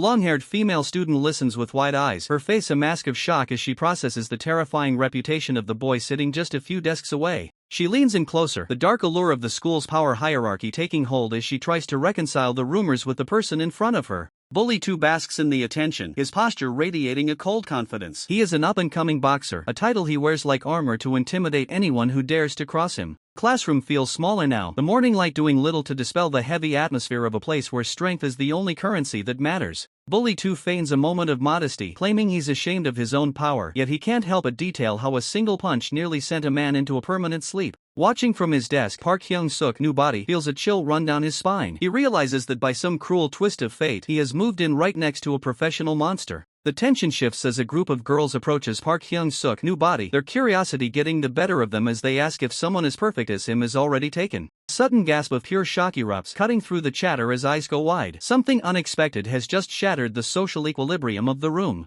The expression of utter disbelief is frozen in time, a silent testament to the fact that Park Hyung-suk, new body, is no longer just a bystander, he is the center of the storm. Another student makes her move, her smile playful yet predatory as she tries to stake her claim on the newcomer, much to the annoyance of the rest of the class. Light-haired student watches with a bitter scowl, his jealousy mounting as he sees the new guy effortlessly command the attention he's spent years trying to earn. But the mood sours instantly as Bully 4 begins a cruel tirade, mocking Park Hyung-suk, original body, and quickly escalating his insults to target the boy's mother. Mi-jin's face contorts in disgust. Even in a school filled with delinquents, there are lines you simply do not cross, and the filth coming out of Bully 4's mouth is over the edge. Bully 4 doubles down, his face twisting into a hideous sneer as he suggests a humiliating fate for both the boy and his mother, his laughter echoing with malice. He leans in, his eyes gleaming with a sick joy. He finds far too much pleasure in demeaning those he perceives as weak, oblivious to the change in the room's temperature. Every word is a poison, a calculated attempt to break the spirit of anyone listening. The insults are no longer just jokes, they are acts of verbal violence. Park Hyung-suk, new body, stares at his desk, the words burning into his soul. He realizes that his own presence is the reason his mother is being slandered by these dregs. He thinks of Hyung-suk's mother, the woman who has sacrificed everything, working herself to exhaustion just to give him a fighting chance at life. She deserves respect, not this.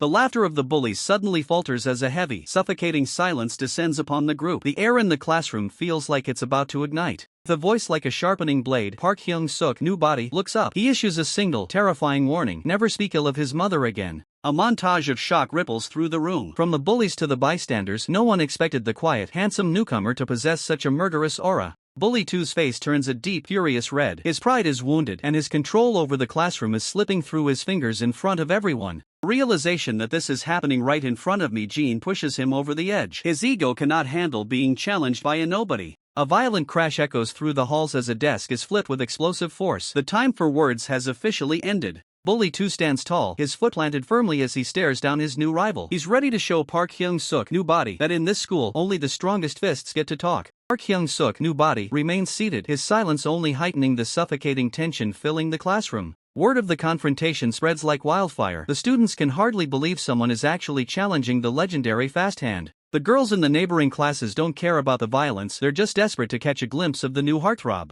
Massive crowd surges toward the door, everyone pushing and shoving for a front row seat to the impending slaughter. Bully 2, known by his peers as Lee Jin-sung, drops into a professional boxing stance, his eyes burning with predatory focus. The fangirls are in a total frenzy, their eyes practically turning into stars as they search for the mysterious transfer student. Park Hyung-suk, new body, finally stands, his sheer physical presence causing a wave of high-pitched screams to erupt from the onlookers. But internally, the consciousness of Park Hyung-suk, original body, is spiraling, paralyzed by the familiar terror of a beating. Lee Jin-sung taunts him, demanding he make a move, his confidence radiating through his tight, disciplined guard. The crowd begins to murmur. They see no fighting spirit in the new guy, only a handsome statue waiting to be shattered. The other delinquents laugh, convinced that the hype surrounding this transfer student was nothing but a massive joke. From his desk, the silent necklace student watches the escalating confrontation with a cold, unreadable gaze. Lee Jin-sung analyzes his opponent, noting the amateur, loose stance. He's certain this will be over in seconds. Clenches his fist with lethal intent, deciding to end this with a single punch to prove his dominance in front of Mi Jin. The air pressure shifts as Lee Jin-sung prepares to launch, but his eyes widen as a shadow moves faster than his own reflex. A sudden, heavy catch echoes through the room as a hand clamps down on Lee Jin-sung's wrist like a steel vice. It's the necklace student, Jae Yeol, stepping out of his usual silence to halt the champion's strike mid-air. Shock ripples through the classroom. The quiet, wealthy student has never once involved himself in school drama until this moment. Lee Jin-sung tries to pull away, but the grip is absolute. Jae Yeol's strength is far beyond anyone's expectations. Beads of sweat roll down Lee Jin-sung's face as he glares at the intruder, his pride taking a massive public hit. Lee Jin watches the chaos unfold from the side, her expression a mix of confusion and mounting dread for her friend. With an aggressive snarl, Lee Jin-sung rips his arm free, his patience finally snapping as he prepares to escalate. He ignores Jae Yeol and lunges forward, putting his entire body weight into a punch aimed straight for the transfer student's jaw. Park Hyung-suk, new body, watches the fist approach, his heart hammering as time seems to warp into slow motion. Memories of years of abuse flood his mind, every slap and every kick he endured in his original body. He remembers the rhythm of the pain. The first one always came swinging in from the right. Impact. The phantom pain of 1,000 previous beatings flashes through his consciousness. Then came the follow-up. Always a hook from the left to keep the victim off balance and dazed. He had been a human punching bag for so long that he had unintentionally memorized the trajectory of every possible strike. Finally, the straight punch to the face to finish the job and leave him on the ground. Something is fundamentally different now. The trauma of his past has become his greatest teacher. As Lee Jin-sung's fast punch nears, Park Hyung-suk, new body, realizes the truth to his new eyes. The elite boxer is moving in slow motion. In his original body, Park Hyung-suk was nothing more than a human punching bag trapped in a cycle of being too slow to react. As the elite boxer's fist closes in, the world begins to warp. The overwhelming speed that once terrified him has been replaced by an agonizingly slow motion. The predatory focus of a seasoned fighter meets the calm, analytical gaze of a body built for perfection. The gap in their perception is staggering. Lee Jin-sung's punch, a strike meant to end the fight instantly, feels like it's moving through molasses to the new Hyung-suk. With a microscopic tilt of his head, he executes a perfect evasion. The wind from the strike whistles past, but the impact never comes. Classroom falls into a deafening silence. The impossible has happened. The school's top fighter just swung at thin air. The spectators erupt in shock. They've never seen anyone move with that kind of reflexive precision, especially against a boxer. Lee Jin-sung's face contorts. His pride, built on years of being the fastest, is starting to fracture in real time. To understand the weight of this miss, you have to understand the legend of Lee Jin-sung. He wasn't just a bully, he was a prodigy. He had spent his entire life looking down on others, convinced that his physical superiority was an absolute law of nature. Even as a child in kindergarten, he was the morning star, the undisputed king of the playground who outran every other kid with ease. Didn't just play, he dominated. He took what he wanted, using his fists to silence anyone who stood in his way. By middle school, he was a monster in the ring. His punches were so fast that people questioned if he was even human. He was a silver medalist, ranked second in the entire country. He was destined for greatness, a shark in a pond full of minnows. Cultivated an aura of invincibility, surrounding himself with those who feared his speed and imitated his style. To him, everyone else was just a slug, slow, pathetic, and unworthy of his respect. His arrogance was backed by a trail of broken bodies and shattered spirits. He was always the one delivering the pain. He was always the fastest. He was always the victor. That was the reality he lived in until this very moment. But that reality is being dismantled by a boy who shouldn't even be able to see his movements. Back in the classroom, Lee Jin-sung doubles down, throwing a desperate strike. Yet again, Park Hyung-suk slips the punch with effortless grace. A flurry of elite boxing combinations rains down, but it's like watching a professional dancer avoid a clumsy child. The evasion is total. The crowd is losing their minds. The new guy isn't just surviving, he's making a mockery of the school's most feared fighter. Lee Jin-sung realizes the terrifying truth. It's not just speed. Hyung-suk is reading his every muscle twitch before the punch is even thrown. Panic sets in. The real experience Lee Jin-sung relied on is being systematically dismantled by someone with an impossible level of combat instinct. Worse yet, Lee Jin is watching. The humiliation of being unable to land a single hit on an amateur is more painful than any physical strike. Driven by pure desperation, Lee Jin-sung throws technique out the window, lunging forward for one final all-or-nothing strike. Lee Jin-sung screams as he throws a feint, putting every ounce of his pride into this final, desperate lunge. He's certain this strike will land. Park Hyung-suk freezes as the fist blurs toward his face. His mind screams that there's no way to dodge this in time. Nearby, the blonde student flinches, already bracing for the sound of an impact under Lee Jin-sung's power. The air whistles with lethal intent as the punch cuts through the space between them like a bullet. But then, the impossible happens. With a sharp impact, Park Hyung-suk reaches out and catches the fist mid-air. Even Hyung-suk is stunned by his own reflexes. His heart hammers against his ribs as he stares at the trapped hand in total disbelief. The hallway erupts in chaos. The students can't wrap their heads around what they just saw. Nobody counters Lee Jin-sung like that. Lee Jin-sung's face pales, sweat dripping down his temple. He realizes his opponent didn't just get lucky, he read the move perfectly. Park Hyung-suk stands tall, slowly raising a hand to his head. To the crowd, he looks like a seasoned pro who was barely trying. Lee Jin-sung is paralyzed by a sudden realization. This isn't just some lucky kid, he's facing a real, battle-hardened fighter. Internally, however, Park Hyung-suk is panicking. He's drenched in sweat, wondering how much longer he can keep this up. The girls are mesmerized, convinced he's holding back out of kindness, while the boys are terrified by his sheer speed. Lee Jin-sung's lackeys try to stay confident, reminding each other that their leader was a middle school boxing champion. Suddenly, Park Hyung-suk's vision narrows. His survival instincts take over, sharpening his focus to a razor edge. He looks at the bullies, and for the first time, the fear in his eyes is replaced by a cold, judgmental clarity. A vision of his mother flashes through his mind, her weary smile giving him the strength to stand his ground. Lee Jin-sung grinds his teeth in fury. He can't understand why this nobody is making him look so pathetic in front of everyone. He swings again, but Park Hyung-suk weaves through the attack like a ghost, moving with impossible fluidity. The terror is gone. His eyes are now fixed on his opponent, calculating every opening and every flaw in the bully's form. He remembers the pain, the crushing strike that the bully leader used to break his spirit in his original body. He recalls the humiliation of lying on the floor, gasping for air while they laughed at his weakness. He remembers the technical lecture the bully leader gave on how to destroy a person's solar plexus with a single blow. Lee Jin-sung throws a wild, desperate hook, his boxing technique completely abandoned as he succumbs to pure rage. The strike is pathetic, slow, predictable, and born of fear. Park Hyung-suk doesn't even need to move fast to avoid it. A montage of every insult and every bruise he suffered flashes by. The time for suffering is over. It's time for payback.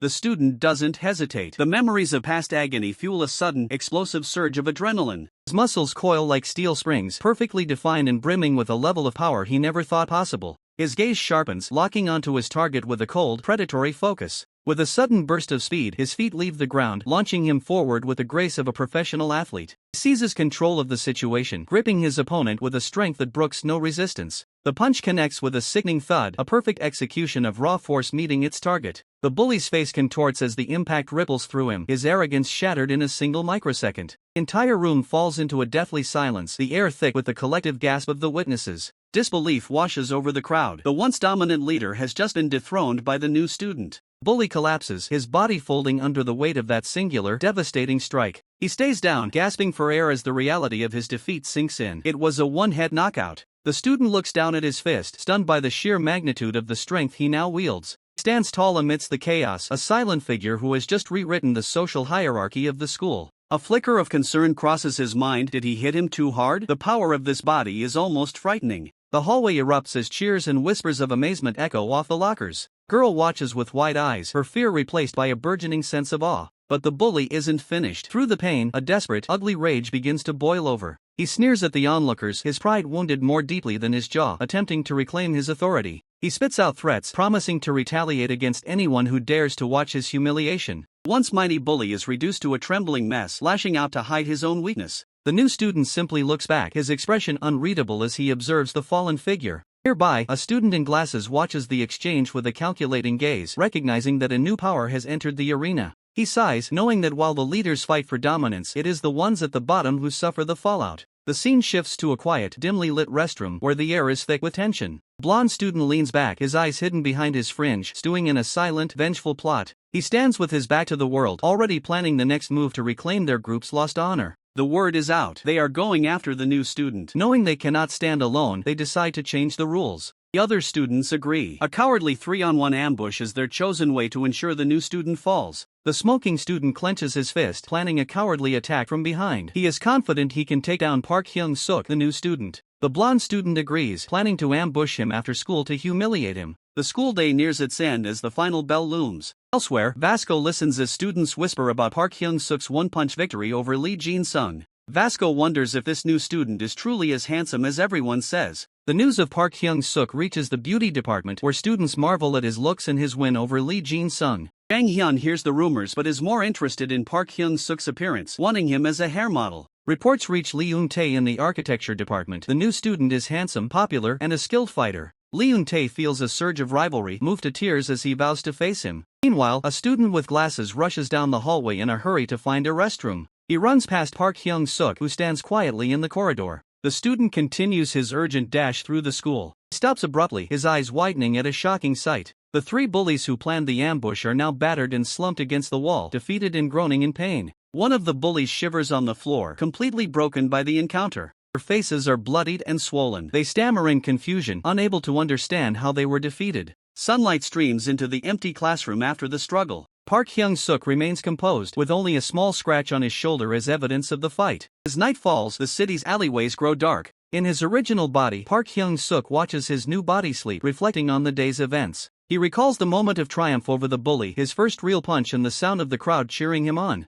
However, Park Hyung-suk looks at his original self with a sense of reality, knowing his old body could never win such a fight. The convenience store stands like a lonely beacon in the dead of night, a place where time seems to stretch into eternity for those behind the counter. A young man stands trapped in his own thoughts, wondering if he should try to exercise, yet the crushing weight of earning a living leaves him with no time for himself. Customer approaches, his gaze dripping with a silent, condescending judgment that makes the young man shrink further into his uniform. A girl doesn't hide her disdain, shooting him a look of pure repulsion as she completes her purchase, treating him as nothing more than an eyesore. When a man looms over the counter, the sheer intimidation in his eyes sends a jolt of terror through the young man, a familiar fear he can't escape. The ultimate humiliation arrives when even a beggar looks at him with pity, as if they are both standing on the same bottom rung of society. He realizes the bitter truth: the world treats his two bodies like two different species. He wonders if it would have been better to never know the difference at all. Outside, the stars offer no comfort, only highlighting the vast, cold emptiness of his current reality. 3 o'clock in the morning, the hour of silence where boredom and self-reflection become a dangerous mix. Looking at his reflection, a spark of resolve finally flickers. He needs to change and lose the weight that has anchored him to this misery. He begins with a frantic, desperate burst of energy, attempting an exercise routine to kickstart his transformation, promising himself a reward if he can just keep going. Each jump is a struggle against gravity, his body heavy and uncooperative, but the desire for a better life pushes him forward. He drops for a push-up, his arms trembling violently under the strain. His muscles scream in protest, threatening to give out instantly. The sudden chime of the door cuts through the silence like a blade, catching him in the middle of his struggle. He is frozen in place by the sight of a woman whose beauty feels completely out of place in this dingy store. He is utterly captivated, his heart racing as he stares at her, unable to comprehend such elegance appearing before him at this hour. She offers a warm, apologetic smile, recognizing the familiar effort in his movements. Tears well up in his eyes. For the first time in a long time, someone hasn't looked at him with disgust, but with genuine, human understanding. He places a drink on the counter, a small gesture of encouragement for his hard work, leaving him speechless with gratitude. His heart thumps with a newfound warmth. To think that someone so kind actually exists, it gives him a reason to believe the world isn't entirely cold. As he watches her leave, he wishes the entire world could be filled with people like her, unaware of the darkness brewing just around the corner. Elsewhere in the night, a group of men roam the streets, fuming with a murderous rage over the humiliation they suffered earlier. A girl scoffs, her patience wearing thin as she decides to distance herself from their display of wounded pride. The men try to reassure themselves, thinking that the quiet clerk at the store is too much of a coward to ever spread rumors about their defeat. But their attention quickly shifts to a student in glasses. They worry he might talk, given how much they've tormented him in the past. Leader pulls out his phone, a cruel smirk playing on his lips as he prepares to exert his dominance once again. He looks at a humiliating photo of the student, a digital shackle used to keep his victims in line and ensure their absolute silence. With a predatory glint in his eyes, he makes the call, ready to remind everyone exactly who sits at the top of the food chain. The silence of the night is shattered by a persistent, rhythmic buzzing, a digital alarm signaling the start of a long night.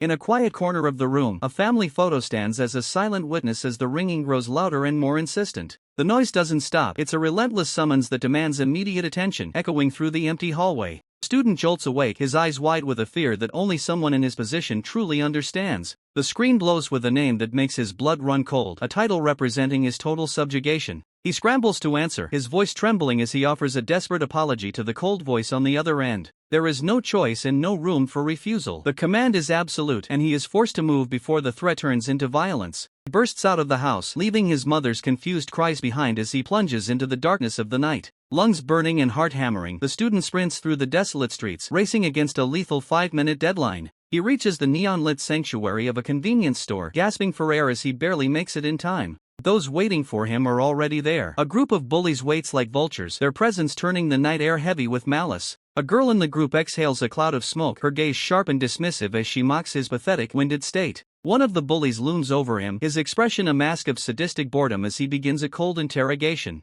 Sweat pours down the student's face. He knows that in this world, even a single second of hesitation is treated as a crime. The bully thrusts a phone forward, pointing at a dying battery as if the lack of power is a personal insult. The demand is simple but devastating: get a battery charger immediately or face the consequences. Another member of the group interjects with a sinister smirk, making it clear that simply buying the item was never part of the plan. He licks his lips, reveling in the psychological torture of forcing the student to become a thief for their amusement. The realization hits like a physical blow. He is being cornered and forced into a crime just to survive the night. Convenience store stands before him, no longer a simple shop but a stage for his moral execution. He steps through the door, the chime of the bell sounding like a death knell as he trembles with every step. The bully's laughter echoes in his mind, assuring him that the clerk inside is just another weakling he can easily exploit. He looks up and locks eyes with the clerk behind the counter, who looks equally miserable. Time seems to freeze as two souls, both battered and broken by the world, stare at one another in a mirror of despair. The clerk feels a strange, familiar sensation, the unmistakable aura of someone truly, pathetically weak. At the same moment, the student feels a surge of pity, recognizing a reflection of his own misery in the clerk's eyes. A tragic irony, both men look at the other and think the exact same thing, the lowest of the low. For a soul driven to the edge, a simple charging cable becomes a high-stakes gamble, with the police station looming in his thoughts. His pulse thunders against his ribs, a frantic rhythm of pure anxiety. He feels like his heart is about to detonate right there in the aisle. The thief's hand trembles as he reaches for the loot. Every BA bump of his heart feels like a siren going off in the quiet store. His eyes dart around in a manic frenzy. The pressure is suffocating, turning a petty theft into a life-or-death mission. In his mind, the mocking faces of his tormentors fuel his desperation. He can't go back empty-handed. With a panicked grunt, he shoves the item into his waistband. The GAH escapes his lips before he can even process the crime. Park Hyung-suk, original body, stands frozen, his mouth agape as he witnesses the sheer, clumsy audacity of the act. The thief bolts, screaming for his mother in a blind, pathetic panic as Park Hyung-suk, original body, tries to call him back. Disappears into the night, shouting hollow promises of future payment while his dignity evaporates with every step. But gravity is a cruel mistress. A sudden trip sends him careening toward the asphalt. He eats the pavement with a sickening thud, the world spinning as his failed escape comes to a grinding halt. Cowering on the ground, he's convinced the end has arrived. His eyes are squeezed shut, waiting for the blow. Instead of a fist, he finds a hand extended in concern. Park Hyung-suk, original body, worries about the trouble an unpaid item will cause for both of them. But kindness is wasted on the bitter. The thief looks at his savior and sees nothing but a weak shit beneath him. Moment of pity is shattered by a cold, mocking voice from the shadows. The real predators have arrived. The bully leader and his crew emerge, disgusted by the thief's incompetence. They didn't order a robbery, they wanted a stealthy steal. Cold sweat pours down Park Hyung-suk, original body's face. He realizes the situation has just spiraled into a nightmare. City lights flicker, casting long, menacing shadows over the alleyway as the trap closes in. The bully leader wears a sadistic smirk. He decides that since they're both losers, they should provide some entertainment. The ultimatum is delivered, a weakling showdown. They are forced to fight each other for the gang's amusement. Command is absolute. Fight. The air is thick with the scent of impending violence and humiliation. The bullies laugh, threatening to leak photos and ruin them if they don't comply. There is no escape from this twisted game. Nearby, a rhythmic beat pulses through a pair of headphones, a sharp contrast to the cruelty unfolding just feet away. Vasco sits silently on a bench, his muscular frame covered in tattoos, seemingly lost in his own world. But the music doesn't drown out the injustice. Vasco turns his head, his gaze sharpening as he locks onto the scene. The night air thickens as the bully leader barks out a cruel command. He demands to know why the two victims are hesitating, his voice dripping with malice as he pushes for a fight. Park Hyung-suk stands trembling alongside the bowl-cut student. The ultimatum is clear: the winner gets their dignity back, or at least a compromising photo deleted from the bullies' phones. The group of delinquents, led by their leader and a female accomplice, sneer at the lack of action. To them, the suffering of the weak is nothing more than cheap entertainment. A second bully narrows his eyes, a twisted idea forming in his mind. He decides to sweeten the pot, his face contorting into a mask of predatory amusement. He offers the bowl-cut student a way out of his hellish existence. If he wins this forced bout, he'll finally graduate from being the group's personal gopher. Desperation ignites a spark of hope. The student celebrates internally, his face reflecting a tragic mix of relief and newfound aggression. Park Hyung-suk feels the weight of the moment. He realizes that winning isn't just about the fight, it's about the slim chance of finally being free from the cycle of bullying. He clenches his fist, his knuckles turning white. The desire for freedom overrides his paralysis as he prepares to strike. Bullcut student lunges first, a clumsy, panicked swing fueled by pure survival instinct. The air whistles as his fist cuts through the silence. The blows land with a sickening thud. The delinquents howl with laughter, finding the sight of two desperate souls tearing at each other to be the height of comedy. Park Hyung-suk stops fighting back, choosing to absorb the impact. He's used to the pain. If letting this boy win means one of them escapes, he'll bear the burden. Bullies mock him, calling him a piggy for his submission. They want a bloodbath, not a sacrifice, and his lack of resistance quickly bores them. A cold, authoritative voice cuts through the mockery like a blade. Stop it. The command is simple, but the weight behind it freezes every delinquent in their tracks. Bullies turn, their faces twisted in annoyance, ready to crush whoever dared to interfere. However, the words die in their throats as they see the newcomer. One bully's eyes widen in sheer terror. He recognizes the silhouette immediately, his previous bravado evaporating as he realizes who has stepped into the light. Emerging from the shadows is Lee Eun-tae, the man known throughout the school as Vasco. The legendary leader of the architecture department has arrived to deliver justice. He stands like a pillar of unyielding muscle, his gaze fixed on the bullies with a silent, heavy judgment that promises pain for the wicked. Female delinquent is momentarily captivated by his physique, but the boys around her are paralyzed. The name Vasco carries a reputation of absolute strength. The bully leader and his lackeys are caught like deer in headlights. The predator has arrived, and they are nothing more than prey. Even Park Hyung-suk and the Bullcut student are stunned. They've heard the legends of the man from architecture, but seeing him in the flesh is another story. Without a single word of warning, Vasco lunges. His hand clamps around the bully leader's throat with the force of a hydraulic press. He lifts the massive delinquent off the ground with terrifying ease. Looking him dead in the eye, Vasco labels them with the only word that matters: bad guys. The bully leader gasps for air, his legs kicking helplessly in the air. Vasco's raw power is overwhelming, leaving the rest of the gang too terrified to move. Vasco drops the bully and turns his attention to the victims. He doesn't offer pity, only a stern command to go home quietly before things get worse. Under the vast, quiet night sky, he offers them a piece of parting advice: take up a sport. He's not just a fighter, he's a guardian who wants the weak to become strong. As they thank him, Vasco realizes they're from the same school. He asks if they belong to the fashion department, his tone shifting to something more curious. They confirm it, mentioning the famous transfer student who recently took down the notorious Lee Jin-sung. Vasco listens intently as they describe the new powerhouse. The atmosphere suddenly shifts, becoming heavy with a strange, emotional tension. Vasco has a specific message he wants delivered to this transfer student. Tears begin to stream down Vasco's face, catching everyone off guard. He tells them to warn the new guy not to get too full of himself, his voice cracking with a bizarre intensity.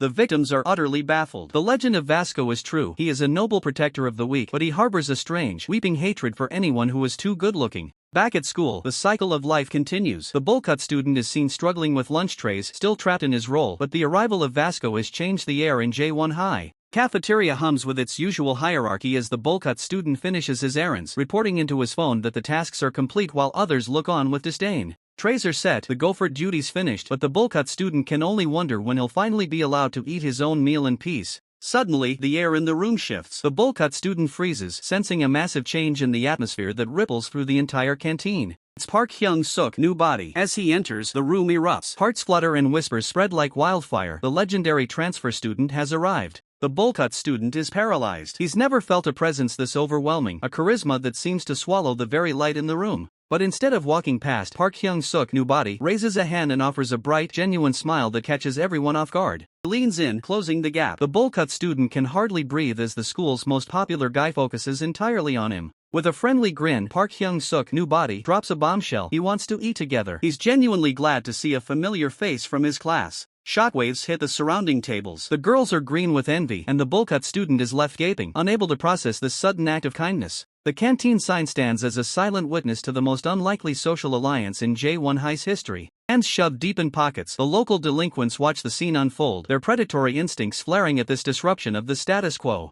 A group of bullies looms in the background, their expressions a mix of confusion and growing irritation at the transfer student's behavior. The Bullcut student breaks into a cold sweat. He knows that being seen with Park Hyung-suk, new body, makes him a target for every jealous eye in the room. Despite the tension, Park Hyung-suk, new body, takes his seat, casually bridging the gap between the school's elite and its most vulnerable. Nearby, Lee Jin-sung is seething. To him, this isn't kindness, it's a calculated move to undermine his authority and make him look like a fool. The whispers turn to the recent fight. Is this really the guy who took down Lee Jin-sung with a single, devastating punch? Lee Jin-sung whips his head around, his eyes burning with a cold, murderous intent. He's looking for someone to vent his frustration on. A new face appears behind dark sunglasses, observing the chaos with a detached, arrogant smirk. He acknowledges Park Hyung-suk's looks, but with a hidden agenda. It's the crew from the vocal dance department. Led by Jin Ho-bin, they walk in like they own the place, immediately clashing with the other delinquents. Jin Ho-bin doesn't waste time. He mocks Lee Jin-sung openly, laughing about how the supposed king of the school got KO'd by a pretty boy. Lee Jin-sung's lackeys bristle, their teeth bared as the insults fly. The cafeteria is seconds away from becoming a war zone.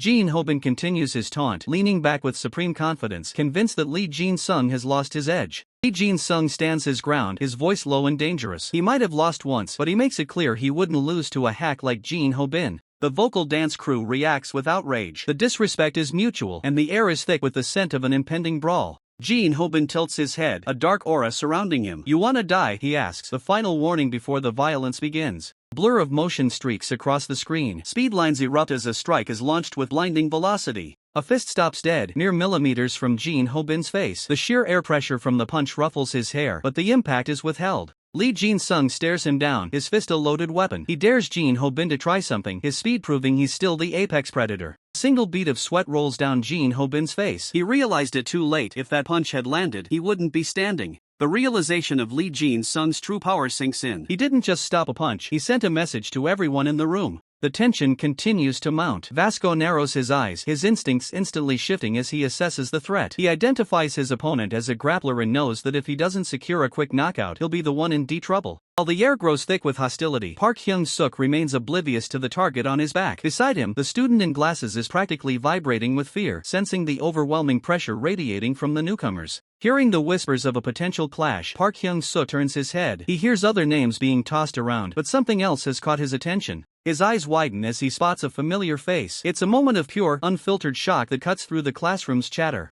Walking through the door are the heavy hitters of the architecture department. At the center stands Vasco, a man whose reputation for strength precedes him. The room goes silent as the students realize the school's hero has arrived. Vasco and his crew look like they've stepped off a battlefield, their presence alone enough to make most people look the other way. They aren't here for a friendly visit, they're looking for someone. In a display of pure, innocent excitement, Park Hyung-suk leaps to his feet. He greets them with a bright smile, genuinely glad to see a familiar face in this new environment. But the realization hits him like a freight train. Vasco doesn't recognize him in this body. To Vasco, he's just another arrogant transfer student looking for a fight. The student in glasses is paralyzed. He remembers Vasco from the day before, the raw power and the uncompromising sense of justice. He knows exactly what happens to those who get on Vasco's bad side. The atmosphere turns toxic. While one student watches with a mix of annoyance and dread, the student in glasses feels like he's caught in the eye of a storm. To the onlookers, Park Hyung-suk looks like a leader with a weak subordinate. Vasco's gaze hardens. In his world, good-looking guys like this are usually nothing but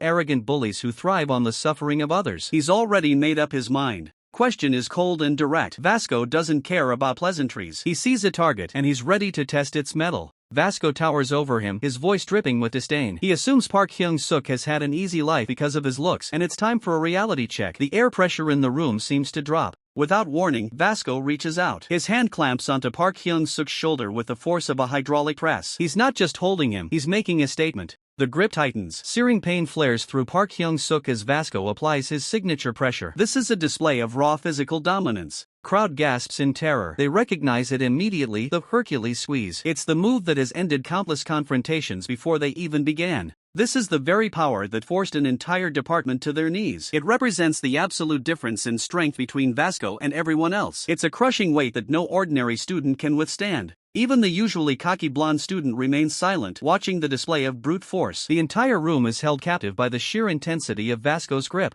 Park Hyung-suk grinds his teeth, the power of the squeeze threatening to buckle his knees. He realizes now that Vasco isn't just strong, he's a monster. Vasco is internally surprised. Most people would have collapsed by now, but this pretty boy is enduring the Hercules squeeze with unexpected resilience. It only makes Vasco more determined to break him. Desperate to end the misunderstanding, Park Hyung-suk reaches up. He needs to stop the pain, but his intent isn't to fight, it's to negotiate. He grabs Vasco's wrist, hoping to ease the pressure. Vasco's eyes widen. He feels a sudden, sharp counter pressure. For the first time in a long time, someone is pushing back against his absolute strength. With a polite but firm apology, Park Hyung-suk applies his own grip. He doesn't realize the sheer power his body is capable of. He's not just holding Vasco, he's squeezing back. Vasco's mind reels. The sensation is alien to him. The hunter has suddenly become the prey in a contest of pure grip strength. Bystanders are in total disbelief. They've just witnessed the impossible. Someone didn't just survive Vasco's strength, they broke out of it. The shock ripples through the room. He did it with only one hand. The established hierarchy of the school has just been shattered in a single quiet moment.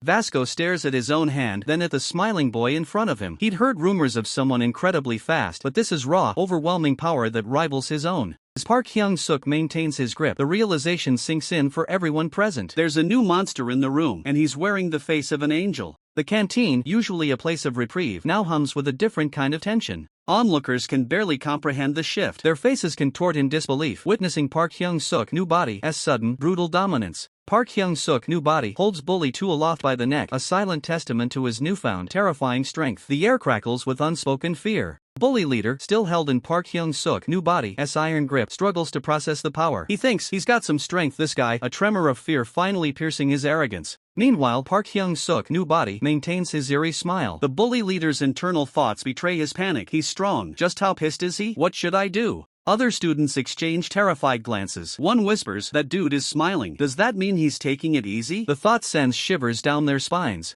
Bully 2's face contorts in a grimace. He admits, he's stronger than I thought. It's getting bad for us. The tide has turned. Park Hyung-suk's new body continues to smile, seemingly oblivious to the despair he's causing. The bully leader and his accomplice understand the stakes. A win against this new guy is expected, but if he loses even just once, the bully leader's internal monologue rages. It'll be the worst for us, he thinks, seething at the handsome, smug bastard. His thoughts turn darker. I should punish him. A loss by Vasco means weight of a potential defeat hangs heavy. A loss for Vasco would mean the whole Burknuckles defeat. The stakes are higher than anyone realized. The crowd of students, wide-eyed and terrified, realize the implications. There are too many eyes on this escalating conflict for a fight with nothing to gain. The bully leader, clenching his fist, makes a decision. He can't, he vows. It's decided. Punishment. Just as the tension reaches its peak, Bully 2 suddenly interjects, feigning confusion. Aha! You confused him with someone else, right? He asks, trying to de-escalate. The bully leader looks on, surprised. Bully 2, now smiling, apologizes. Yeah, I'm sorry. He shrugs. Nah, it can happen. The name Park Bum-jae echoes, a clear attempt to divert the situation. The bully leader, still playing along, asks about Park Hyung-suk's new body's department. Fashion, he questions. Yeah. Park Hyung-suk's new body responds, observing the bully leader's forced composure. Bum-jae, that wasn't necessary. The bully leader mutters, regaining some control. The other students quickly catch on. Aha, so you're the new transfer student? One exclaims. Yeah. Park Hyung-suk's new body confirms. The bullies grumble. We missed out on a good show. Thing Park Bum-jae. Smart bastard. Park Hyung-suk's new body offers a reassuring smile, telling them, don't worry about it and go ahead and eat. His kindness disarms the situation, eliciting grateful responses. Yeah, he's a good person. Thank you.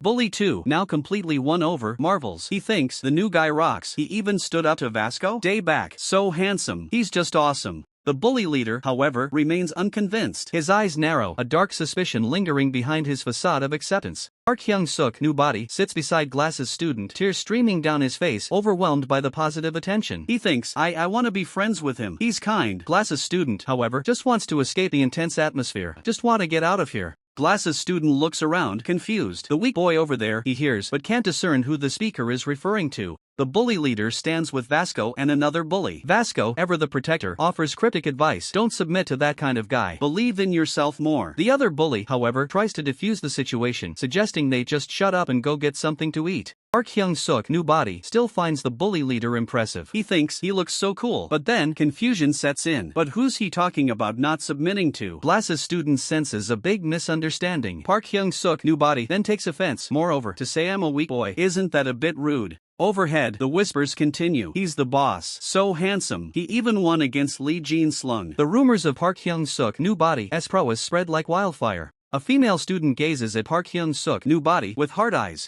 She sighs. Park Hyung-suk, huh? His reputation is growing, and so is his fan base. While Park Hyung-suk's popularity reaches new heights, a secret discussion takes place in the school restrooms, far from the admiring crowd. A cigarette held carefully between chopsticks glows in the dim light. The conversation begins, laced with fear and calculated opportunism. The bully leader, puffing on his cigarette, considers their next move. He wonders if they should now align themselves with Park Hyung-suk. Another student confirms the shift in power, noting Park Hyung-suk's unexpected resilience, even against someone as formidable as Vasco. The leader, still smarting from Basco's single-handed display of strength, grudgingly admits it would be wise to befriend Park Hyung-suk. The group strategizes. They believe that by bringing Jin Sung into their circle and aligning with Park Hyung-suk, they can secure the top position in the school hierarchy. Meanwhile, in the brightly lit locker room, a different kind of social interaction is unfolding. Park Hyung-suk is taken aback, a flicker of surprise crossing his face as he hears talk of a party. His new friends extend a warm invitation, suggesting a get-together to celebrate the new semester. Park Hyung-suk listens intently, the concept of goodwill between friends resonating deeply within him.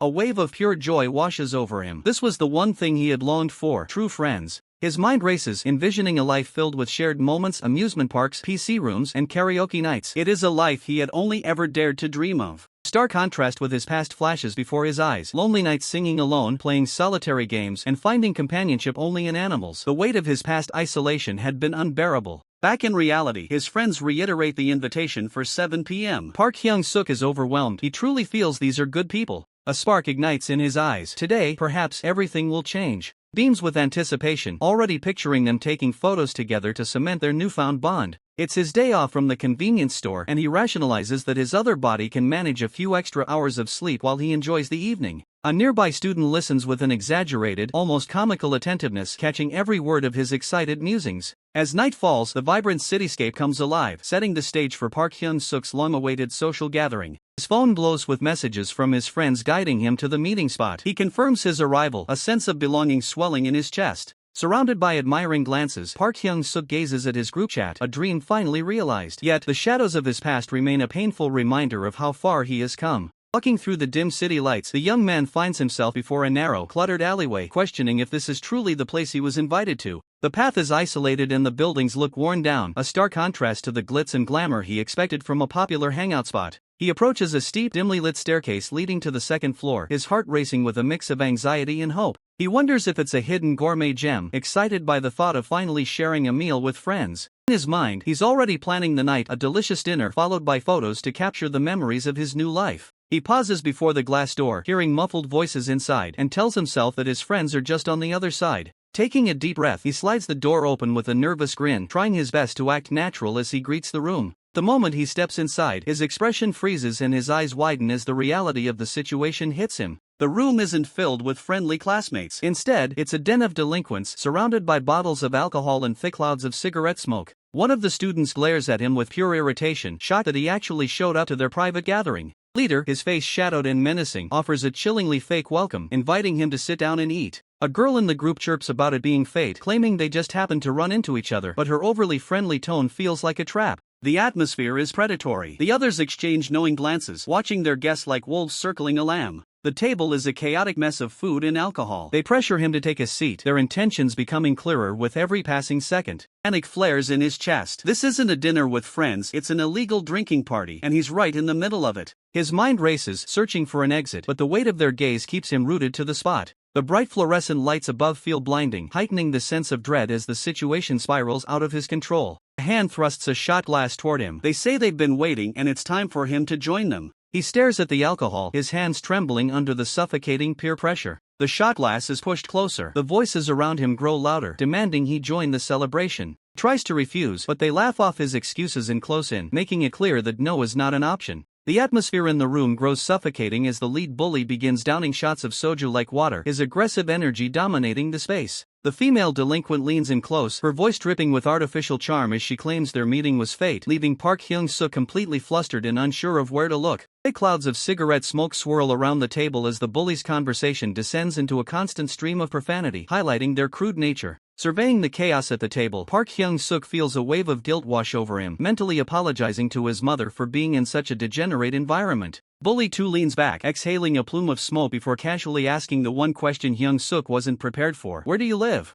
Startled by the sudden interrogation, he stammers out the truth before he can think of a cover story, admitting that he lives all by himself. Group erupts in excitement. To these delinquents, a high schooler living alone is the ultimate symbol of freedom and status. The lead bully and his companion exchange looks of genuine shock, convinced that this guy is operating on a completely different level than the rest of them. When they immediately start planning to turn his apartment into their new headquarters, Park Hyung-suk panics and blurts out that he actually lives with a friend. Group circles him instantly, demanding to know what school this friend attends and if they're a girl, their suspicion reaching a fever pitch. His mind races. He needs a lie that will keep these people as far away from his home as possible. Thinking fast, he tells them his roommate is a school dropout who has completely abandoned the education system. The reaction is instantaneous. In their world, living with a dropout implies a connection to someone truly dangerous and hardened. He doubles down on the lie, explaining that the friend works through the night and sleeps all day, making visitors impossible. The bullies are visibly sweating now. The idea of a roommate who works nights and is a dropout screams gangster to their overactive imaginations. Trying to break the tension, the female delinquent points out how oversized his clothes are, her eyes searching for any sign of the friend he's describing. He sighs, telling them the clothes actually belong to that friend, who is quite a large, or rather, a very fat individual. The bullies' minds immediately conjure an image of a massive, tattooed underworld enforcer, shivering at the thought of who Hyung-suk is really rooming with. They look at him with a new sense of dread. To them, his calm demeanor is no longer just good looks, it's the confidence of a man backed by a monster. The lead bully's bravado has vanished, replaced by the cold realization that they might have picked a fight with someone way out of their league. Suddenly, a sharp voice cuts through the heavy atmosphere from above, drawing everyone's attention toward the ceiling. Look around nervously to see if any more of his dangerous friends are on their way, their paranoia reaching a breaking point. The female delinquent, no longer flirty, coldly tells him to just finish his food in silence and get out before things get even more complicated. The owner approaches the table, causing the bullies to freeze in fear that their underage drinking is about to be reported. Hoping to avoid a police report, they practically beg to be kicked out before the situation escalates. However, the owner's gaze shifts toward Park Hyung-suk, whose presence stops her in her tracks. Her professional mask shatters instantly, replaced by pure shock at the sight of him. In a heartbeat, her annoyance evaporates into a predatory sparkle as she admires his appearance. She launches into a dramatic story about a long-lost husband, claiming Hyung-suk is a divine gift sent to comfort her. Ignoring the others, she clings to his arm and offers him everything on the house just to keep him there. This blatant flirting infuriates the female delinquent, whose patience has officially run out. Refusing to be outdone, the delinquent begins aggressively feeding Hyung-suk to stake her claim. The owner's expression twists with jealousy as the friendly auntie persona is replaced by direct rivalry. She ties her hair back, preparing for battle and aiming for total dominance over her younger rival. The surrounding bullies are overwhelmed by the sheer intensity of the two women clashing. Trapped in the middle, Hyung-suk breaks into a cold sweat as the hospitality turns into a terrifying battlefield. It is a clash of titans, a dragon and a tiger fighting over their prize, thick with murderous competitive intent. While the war rages, one bully drinks himself into a stupor, lamenting over Mi Jin. The restaurant lights hum overhead, the only silent witnesses to a dinner that has spiraled into total insanity. Across the room, heavy eyes watch with judgment amidst the stench of cheap liquor as the rowdy group draws unwanted attention. A man in sunglasses leans back, his patience thinning as he watches the students act like they own the establishment. He scoffs, his irritation manifesting as a low growl directed at those ruining his evening. Unaware of the looming threat, the young man looks completely overwhelmed as a girl clings to his arm, ignoring all personal space. Blatant display of affection serves as an accidental provocation to the bitter crowd watching from the shadows. The man in sunglasses feels his blood pressure spike, his face flushing with a mix of alcohol and envy. He tries to look away, but the sight of the boy being pampered strikes a blow to his pride. The woman beside him exhales a cloud of smoke while mocking the girl's obvious attempt to show off. She sneers at the display, clearly annoyed by the girl's behavior.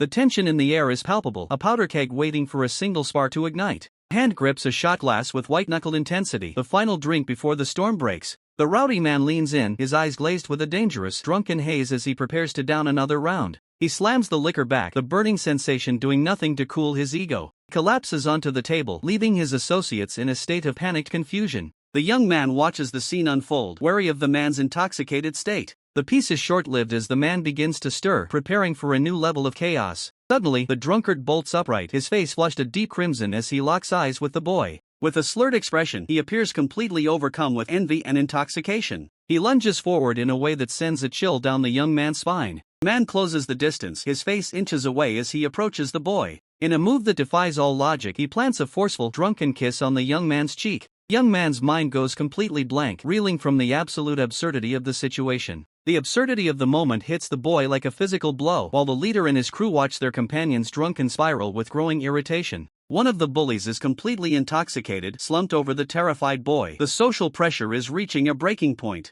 In the midst of the chaos, the girl in the group keeps the alcohol flowing, her eyes glinting with a malicious intent that the boy is too overwhelmed to notice. With a fake smile, she hands a glass to the exhausted boy, gesturing for him to drink it. It's a classic trap, and he's walking right into it. Desperate for relief, the boy downs the liquid in one go. Around him, the bullies' faces twist into predatory grins, anticipating the reaction. The burn is instantaneous. He sprays the liquid out in shock as the realization hits: this isn't water, it's high-proof alcohol, and the trap has been sprung. Bullies erupt in cruel laughter, mocking his naivety. To them, his struggle is nothing more than a cheap source of entertainment. The sight of the green bottle confirms his worst fears. The boy is paralyzed by the weight of what he's just done. Guilt and terror wash over him. In his mind, he's committed an unforgivable act, and the image of his mother's disappointed face flashes before his eyes. The restaurant is filled with the sound of their obnoxious celebration, but the noise is about to attract a much more dangerous element. The group finally stops laughing, sensing a shift in the room's atmosphere. The air grows heavy with a sudden, oppressive tension. A group of older, hardened men at a nearby table have had enough. They look at the students with pure, murderous disdain, their patience completely evaporated. Bald man stares them down, his gaze cutting through the room like a blade. He doesn't need words to convey the threat. The boy is the first to feel the chill. He realizes they've just provoked the wrong people, and the consequences will be dire. Even the bullies are sweating now. The realization that they are no longer the apex predators in this room hits them with the force of a physical impact. The older woman takes a slow drag of her cigarette, her expression dripping with venom as she looks at the younger girls. It's a direct challenge to their pride. The boy can only stare in disbelief. The hypocrisy of the situation is staggering, but the danger is far too real to ignore.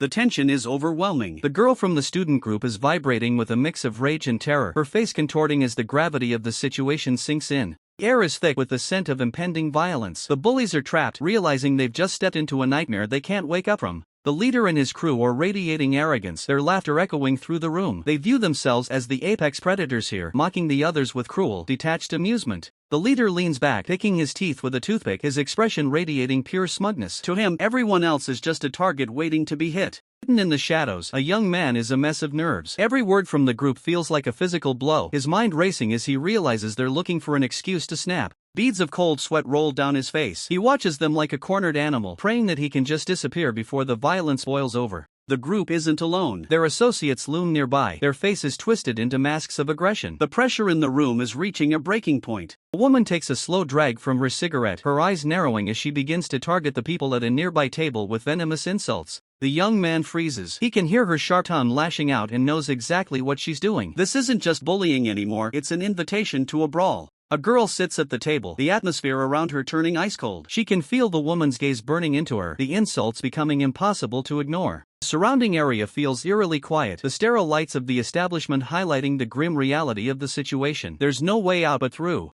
The young man is panicking. In his mind, they've already crossed a line. He wants to stop him, but his body is locked in a cage of fear. A hand grips a shot glass tightly. The casual drinking has stopped. Now, every movement is a calculated threat. The woman leans forward, her voice dripping with malice as she seeks a reaction. She's looking for a fight, and she's about to get one. The young man screams internally for them to stop. He knows that once the first blow is landed, there's no turning back for anyone involved. A heavy silence falls over the group. The leader stops laughing, his eyes shifting toward the source of the tension. The predator has found its prey. The woman's face contorts with rage. She demands a response, her voice cutting through the air like a jagged blade. The girl looks back, her patience finally exhausted. The confrontation is no longer avoidable. The group has pushed her into a corner, and the air is thick with the scent of a fight. The young man can only watch in horror as the situation escalates. He's witnessing the start of a total collapse, and he's powerless to intervene. The leader and his accomplice exchange a dark look. They aren't worried, they're excited. To them, this isn't a problem, it's the entertainment they've been waiting for. The leader sneers at his companion. "What are you, a whore?" He taunts, his words cutting through the tension. The second bully recoils in confusion, while the thin bully watches with dark amusement.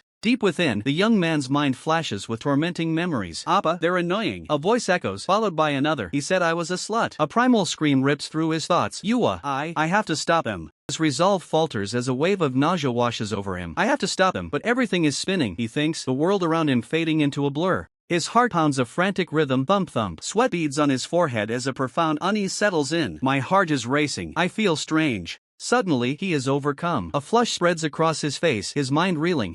Am I drunk? He wonders, the unfamiliar sensation disorienting him. The dismissive flick, a cigarette but is spat out, landing with a wet whack. The leader, now in a simple white shirt, scoffs with a flicker of surprise. "Ha! High schoolers nowadays, they aren't afraid of anything," he mutters, underestimating the defiance he's facing. The group of bullies confronts the pair. The thin bully snarls, "Keep your eyes down, kid," clearly annoyed by the defiant gaze staring back at them. Wave of panic washes over the leader. "We're screwed," he exclaims, bewildered. "How old are these kids?" "They're tiny. There's 5 of us." "But he doesn't even care?" A haunting memory of past humiliation flashes through the young man's mind. "But we've got him." A desperate voice pleads, met with the harsh reality. "No, he's out." The scene of drunken delinquency and his own helpless apology replays in his head. Hey, look at him," the second bully exclaims, pointing with wide eyes. The thin bully turns with a bewildered huh as they witness the unexpected actions unfolding. A low growl escapes the young man's throat. Despite the dizziness from the alcohol, a fierce, unyielding rage ignites in his eyes. "Arg!" he roars. Someone observes, he's absolutely lost it.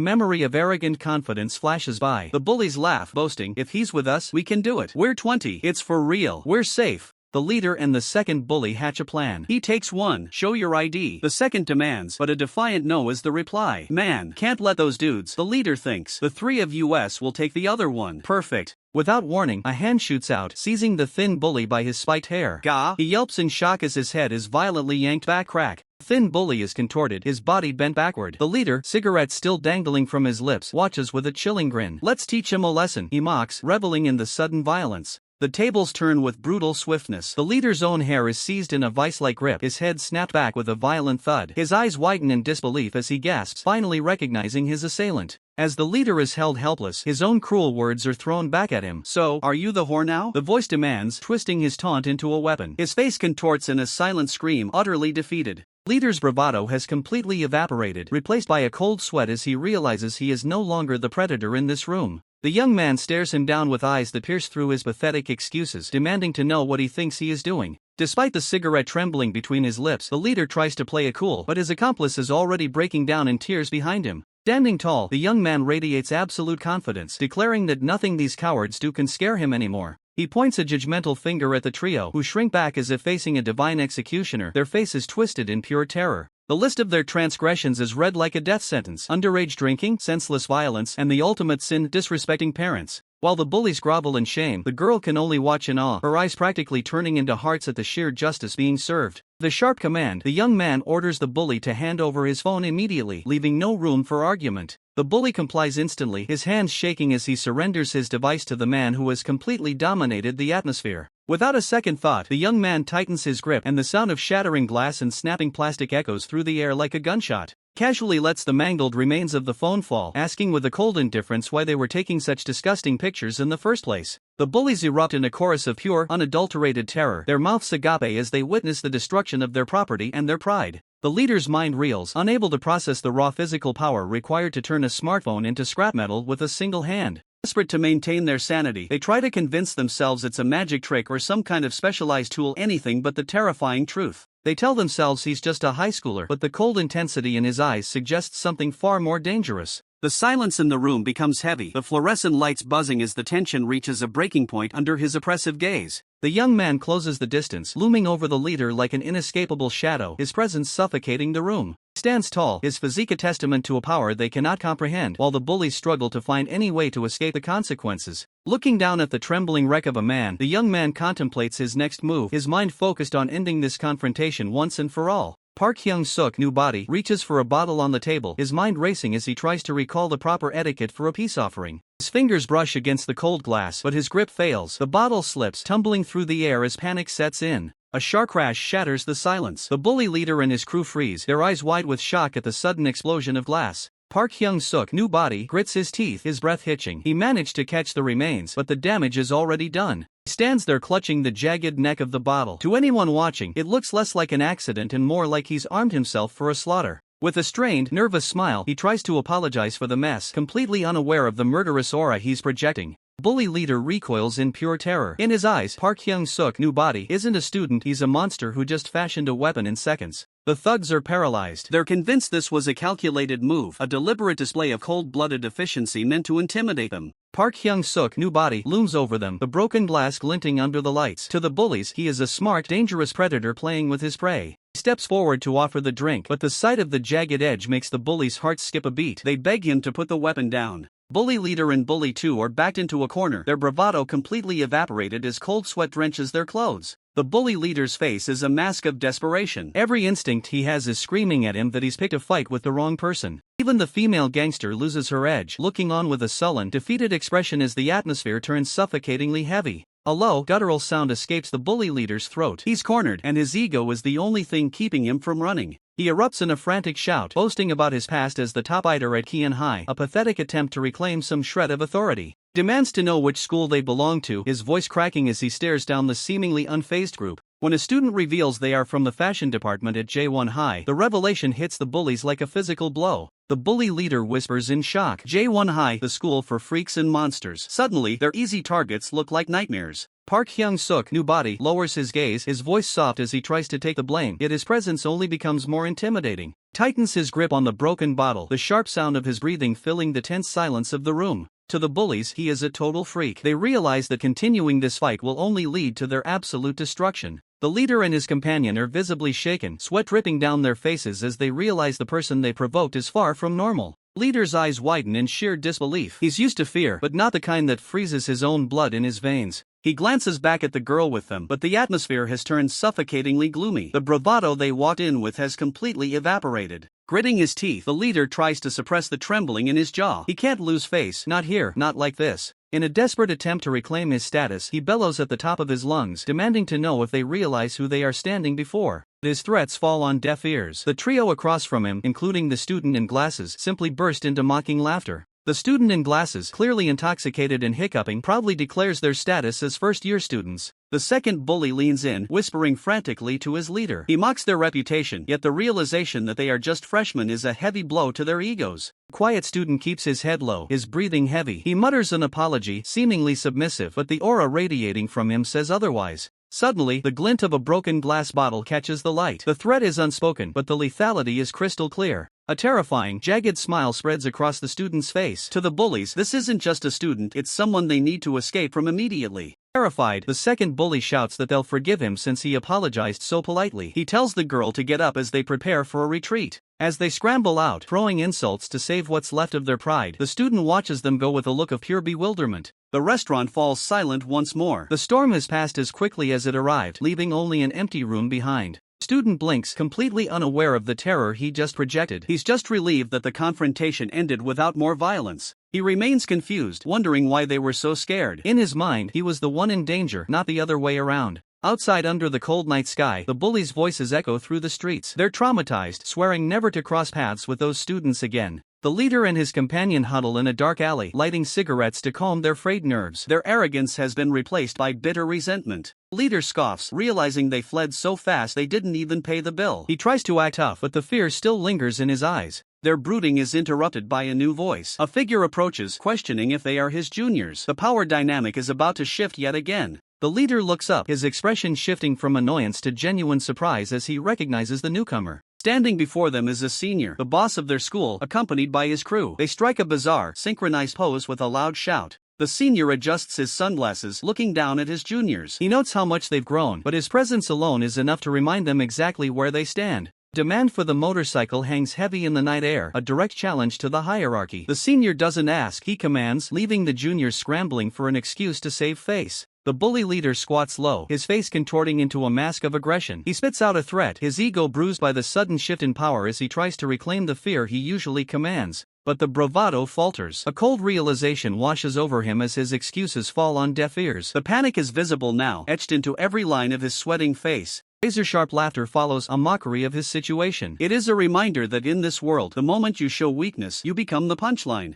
Vasco stands unmoved, his eyes hidden behind dark lenses. To the delinquents, he isn't just a student, he's a monster who breaks the rules of their playground with a single glare. Frustration boils over as the bully leader rants about the injustice of it all. The irony is lost on him, the thief is complaining about being robbed of his own stolen prize. The city lights flicker above, indifferent to the petty squabbles in the shadows. The stage is set for a confrontation none of them are truly prepared for. In the dim glow of the streetlights, the predators regroup. They scan the area, looking for a new target to vent their mounting humiliation upon. A familiar face catches their eye. The recognition is instant, and malice returns to their expressions like a physical weight. Park Hyung-suk freezes. The terror on his face masks a very real, deep-seated trauma that is about to be reignited. Sweat beads on his forehead as the questioning begins. He knows this tone, the friendly banter that always precedes a beating. Bullies put on a performance of camaraderie. Their smiles are wide and hollow, designed to disarm the victim before the first blow lands. The facade drops instantly. Like hyenas sensing a kill, their postures shift. They aren't classmates anymore, they are hunters, and Park Hyung-suk is the prey. They swarm him, their presence suffocating. The air is thick with the scent of cheap cigarettes and unearned arrogance as they trap him against the wall.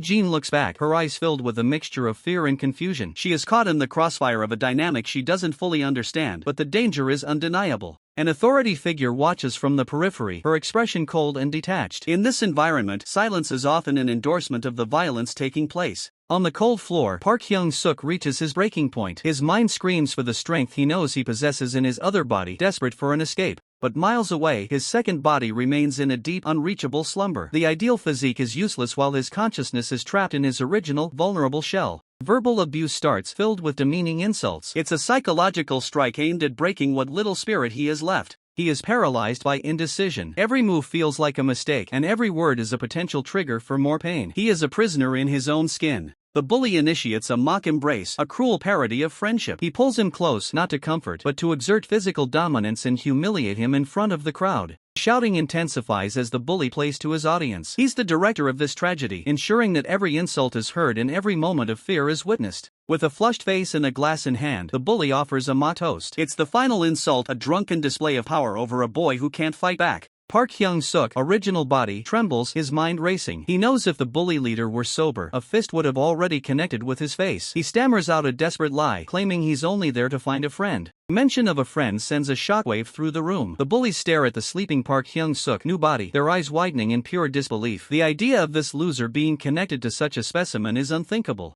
The female delinquent and bully too erupt in a chorus of screams. They accuse him of being a stalker, unable to process the reality. To them, the gap between these two versions of Hyung-suk is an unbridgeable canyon. Sweat pours down Park Hyung-suk, original body's face. Internally, he screams the truth that no one would ever believe. He isn't my friend. He is me. He is trapped in a lie that is becoming far too heavy to carry. Female delinquent leans in, her expression shifting from mockery to a strange, dark curiosity. She begins to piece together a new, even more dangerous narrative in her head. The bully leader and his crew are on the verge of a meltdown. Park Hyung-suk, original body, feels the weight of their gaze, certain that his cover is about to be blown sky high. Panic flares in his eyes. He needs a better lie, and he needs it now. Every second of silence feels like a death sentence in this cramped, alcohol-soaked room. Blurts out that the friend ordered him to take him home. The bullies freeze, their faces contorting with a new kind of fear as they realize the implications. In their minds, the new body transforms into a terrifying high-level gangster. They imagine him as a cold-blooded leader who uses the pig as nothing more than a disposable errand boy.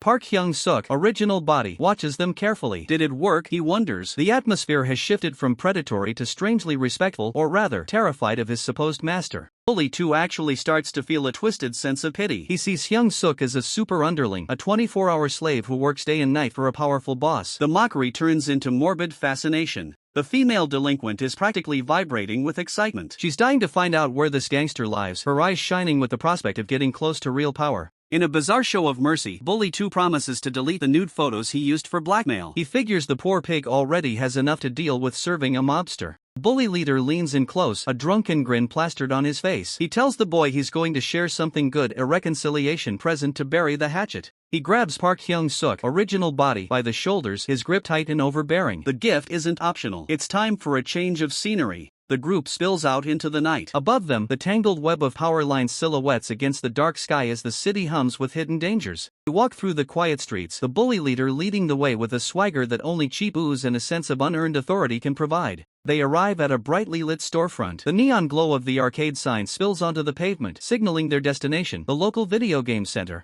Park Hyung-suk, original body, stares blankly. He has no idea why they've come here, but the dread in his gut tells him this present won't be anything he actually wants. He huffs and puffs, the new body draped over his back like a heavy sack of grain. He is the literal definition of an underling, carrying his own sleeping self into the lion's den. Inside, the arcade is loud and chaotic. A stylish bully steps up to a punching machine, flexing his arm and telling Hyung-suk to watch closely. This is where they prove their worth. The punching machine stands ready, a red target waiting to measure the force of their inflated egos. To these delinquents, the score on this screen is the only metric that matters. The bullies brag about being former champions. They show off their bandaged wrists, claiming they hit the machine so hard they sprained themselves, a badge of honor in their warped world. Stylish bully assumes a perfect boxing stance, his eyes narrow, focusing on the target with a predatory intensity. He's about to put on a show for the underling. He begins lecturing on technique, telling Hyung-suk to keep his arm to his cheek and stay on guard. It's a masterclass in violence from someone who lives for the fight. Park Hyung-suk, original body, can only blink in confusion. The jargon about shoulder placement and hip centers goes right over his head. He's just a boy carrying a body, caught in a world of power he doesn't understand.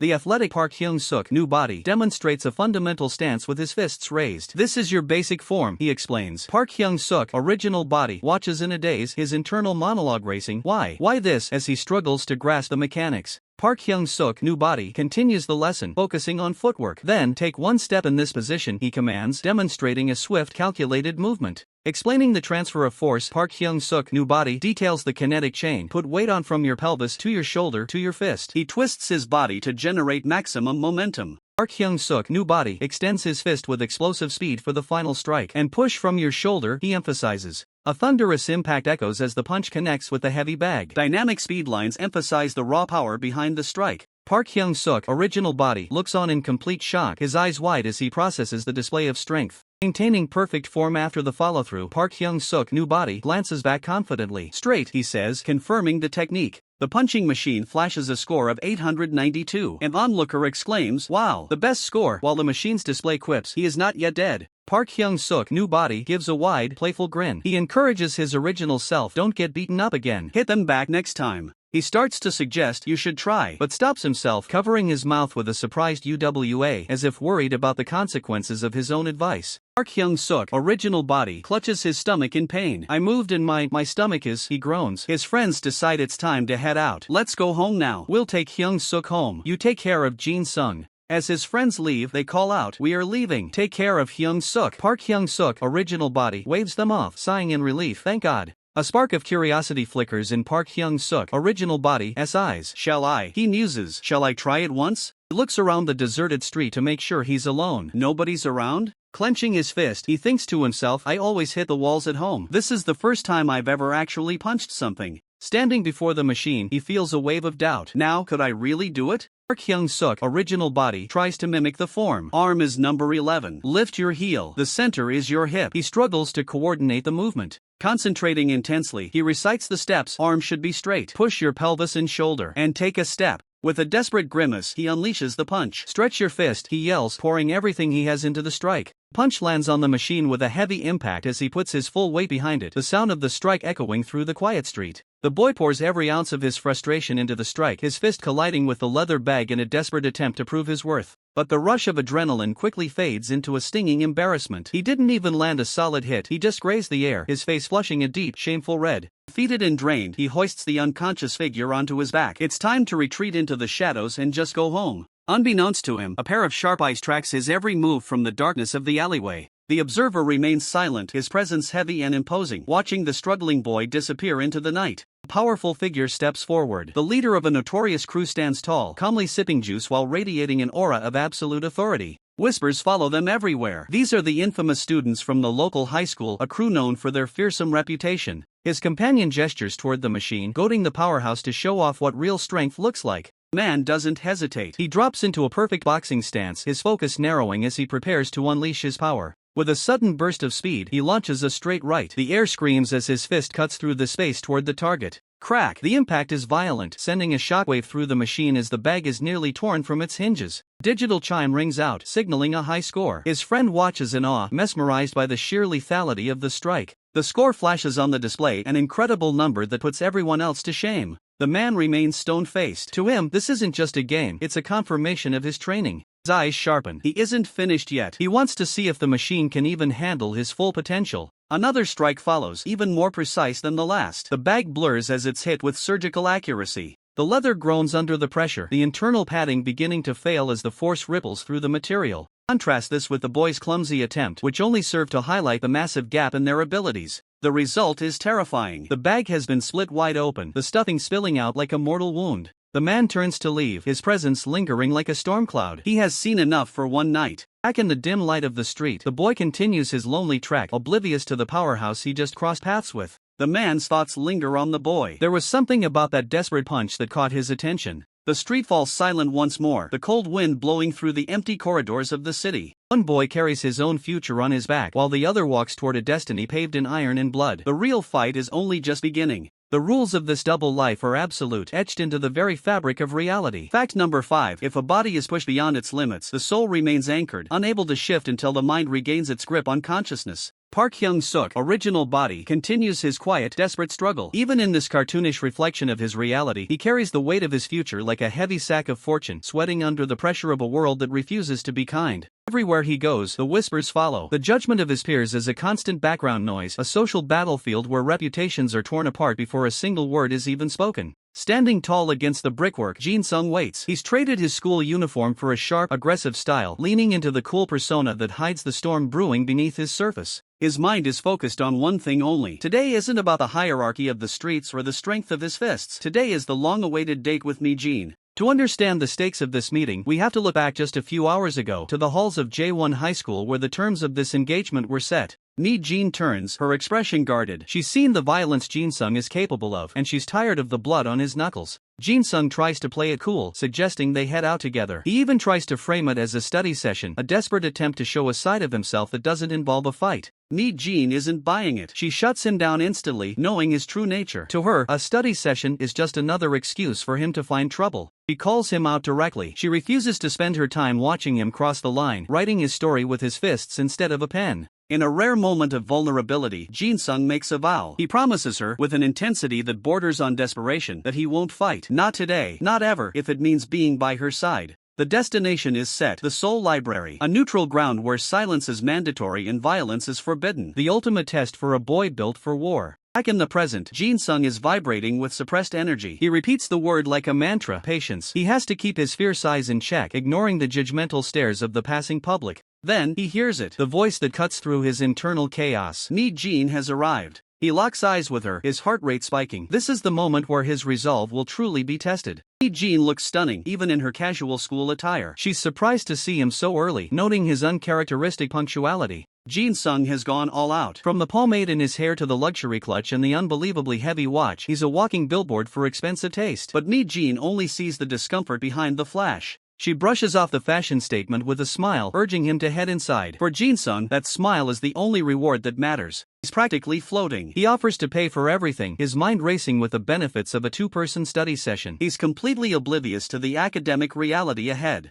The library feels like a sanctuary. As they walk through the quiet halls, Jin-sung feels his feelings for Mi-jin becoming clearer than ever before. He hopes time slows down. Sitting beside her, sharing a meal, even just studying, it's a domestic dream he never thought he'd deserve. Mi-jin leads the way to the third floor, reminding him that they aren't here for the scenery. She's serious about the work even if he isn't. She beams at him, telling him how happy she is that he's here with her. It's a critical hit to his heart, a surge of pure joy that almost makes him forget his delinquent roots. Jin-sung is overwhelmed. He bows his head, his happiness radiating off him in waves. For a brief moment, the world is perfect. But the peace is fragile. A sharp, rhythmic sound begins to grate on his nerves. Someone nearby is making a noise that cuts through the silence like a jagged blade. The source is revealed, a box cutter, dragging slowly across a desk. It's a deliberate, irritating provocation. Jin-sung's promise of peace is about to face its first, most dangerous test. Jin-sung grits his teeth, the screeching of the blade echoing in his skull like a death knell. Every nerve is on edge, his patience wearing thin as the grating sound continues to provoke his inner demons. He sits amidst the mundane chaos of the study cafe, a box cutter in hand, surrounded by snacks that offer no comfort. The internal battle to maintain his composure is becoming a physical weight.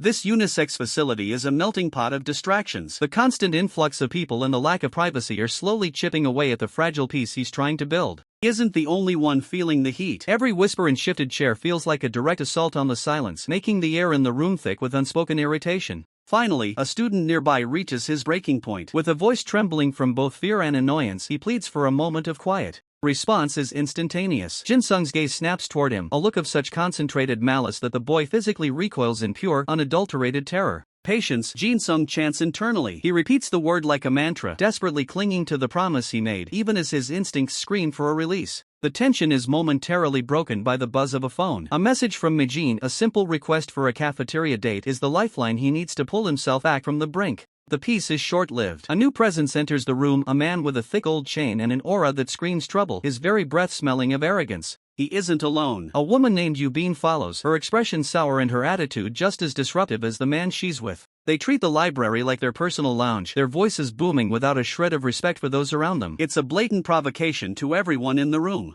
Joke about the SATs and university entrance exams, their laughter sharp and mocking. To them, the struggle of the other students is nothing more than a punchline. Eugene mocks the man's delinquent appearance, and while he tells her to shut up because people are listening, it's clear he doesn't actually care about the disturbance. The surrounding students can only lower their heads, hoping to avoid the gaze of the loudmouth nuisance. The atmosphere is thick with a collective, helpless frustration. A boisterous laugh erupts from the thug, a sound that would usually be the signal for Jin-sung to strike. But he remains seated, his knuckles white as he grips the table. Jean arrives, her presence a stark contrast to the ugliness in the room. She recognizes the man immediately, a face from a past encounter at a bar that didn't end well. Jin-sung turns his head slowly, his cold eyes locking onto the thug. The recognition is mutual, and the air between them suddenly feels like it's about to ignite. Memories of the gang structure flash through Jin-sung's mind: the leader, the thugs, and the pathetic lackeys. He knows exactly what kind of trash he's dealing with. Thug sneers, dismissing them as stupid high school kids. He has no idea that he's currently staring down the most dangerous person in the building. His eyes wander, lingering on Mijin with a disrespectful, predatory focus. It's a move that pushes Jin-sung's self-control to its absolute limit. A flush of lust creeps onto the thug's face as he continues to stare. He's completely oblivious to the fact that every second he spends looking is a second closer to his own demise. Yubin senses the shift in his attention, her own annoyance growing. The dynamic between them is volatile, fueled by ego and a complete lack of awareness. To the thug, Jin-sung is just an annoyance, a minor obstacle in his path. He has no concept of the power scaling difference that's about to be made very clear. The scene shifts to the cafeteria, a temporary reprieve from the suffocating tension of the study hall. But the peace here is just as thin as before. Jin-sung eats mindlessly, his thoughts elsewhere. He's processing the encounter, calculating the risks, and trying to decide if his promise is worth the disrespect. He watches a couple flirting nearby, the contrast between their carefree world and his own violent reality becoming a bitter pill to swallow. Mijin excuses herself for a moment, leaving Jin-sung alone in the quiet hallway. It's the calm before the storm, and he can feel the pressure building. He heads outside to clear his head, lighting a cigarette. He tries to focus on mundane things, like asking Mijin out to a proper dinner, but his instincts are screaming. Wolves are already circling. Hostile eyes track him from the shadows, the silence of the alleyway broken only by the sound of his own breathing. A woman's voice startles him, asking for directions. He snaps back to reality, his combat-ready posture softening just enough to be helpful. He points her in the right direction, his mind still half-focused on the threat he knows is lurking just out of sight. Through a nearby window, he catches a glimpse of Mijin waiting. She looks so peaceful, so far removed from the violence that follows him like a shadow. Jin-sung sighs as his cigarette burns out. The moment of quiet was far too brief, and the weight of his reality returns with a vengeance. A familiar, rasping voice cuts through the air. The gold chain thug has found him, a predatory smirk plastered across his face. The alleyway is suddenly full. The entire gang has cornered him, their numbers giving them a false sense of security. They think they have him trapped. Jin-sung's expression goes cold, his eyes devoid of any emotion other than a lethal focus. The promise of peace is officially dead. Now, there is only the hunt. The serene blue sky, dotted with fluffy white clouds, offers a stark, almost mocking contrast to the storm brewing within Jin-sung. His resolve, once wavering, has now solidified into a singular, unyielding purpose. Meanwhile, the mundane reality of the city streets unfolds, a labyrinth of buildings and parked cars. Unseen forces are at play, drawing unsuspecting individuals into a web of conflict. Concerned hand clutches a note, an address scribbled upon it. The owner of the hand worries for Hyung-suk, wondering if he's faring well. An elderly woman, her face etched with worry, navigates the winding alleys, calling out for her dear Hyung-suk, utterly lost in her search. The narrow, cluttered alleyways of the city stand as silent witnesses, their shadows concealing secrets and impending confrontations. Unaware of the unfolding events, Hyung-suk slumbers peacefully, oblivious to the dangers lurking just beyond his doorstep. As night falls, the once vibrant alleys transform into ominous corridors, hinting at the illicit activities that thrive in the darkness. Three menacing figures emerge, their leader, a bald man, exhaling smoke as he declares a brutal ultimatum: call your friends. Everyone dies today. The bald thug grins, confident in his power, announcing his intention to take out their target, mocking him as a mere underling. Jin-sung's face contorts in a silent roar of fury. Images of his past humiliation, of being called a baby for crying, flash before his eyes, fueling his rage. Two girls observe the scene. One casually remarks on Jin-sung's wild appearance, while the other, clearly exasperated, laments being dragged into the unfolding drama. Jin-sung, his stance calm but his eyes sharp, challenges the thugs directly. Are you picking a fight with me? The air crackles with tension. A fleeting memory of a girl, perhaps a promise made, flashes in Jin-sung's mind. He recalls his aversion to fighting and forces himself to exercise patience. A heavy sigh escapes Jin-sung, a testament to his internal struggle to maintain composure and adhere to his promise. The thugs, taken aback by Jin-sung's unexpected restraint, are told they are lucky and should just leave. Their surprise quickly turns to derisive laughter. The thugs mock Jin Sung, calling him a sucker for letting them off. Jin Sung's expression tightens, the thugs' taunts about him being stupid for letting them go clearly grating on his nerves. The girls join in the mockery, one calling Jin Sung handsome but a sucker, while the other just wants the situation to end so she can study. Jin Sung, turning to leave, issues a final, chilling warning: "I let you go. Don't appear in front of me again." As Jin Sung walks away, the thugs' laughter echoes, their mocking voices claiming to be scared of his warning, further disrespecting him. The thugs, now alone, gloat over their catch and their boredom, hinting at a new target or a successful ambush. Scene shifts to a school cafeteria, a common, everyday setting, unaware of the brewing storm. Mi Jin greets someone warmly, her smile bright, asking if they've arrived. Inside the bustling cafeteria, a request is made for drinks, specifically Pocari Sweat, as the routine of school life continues.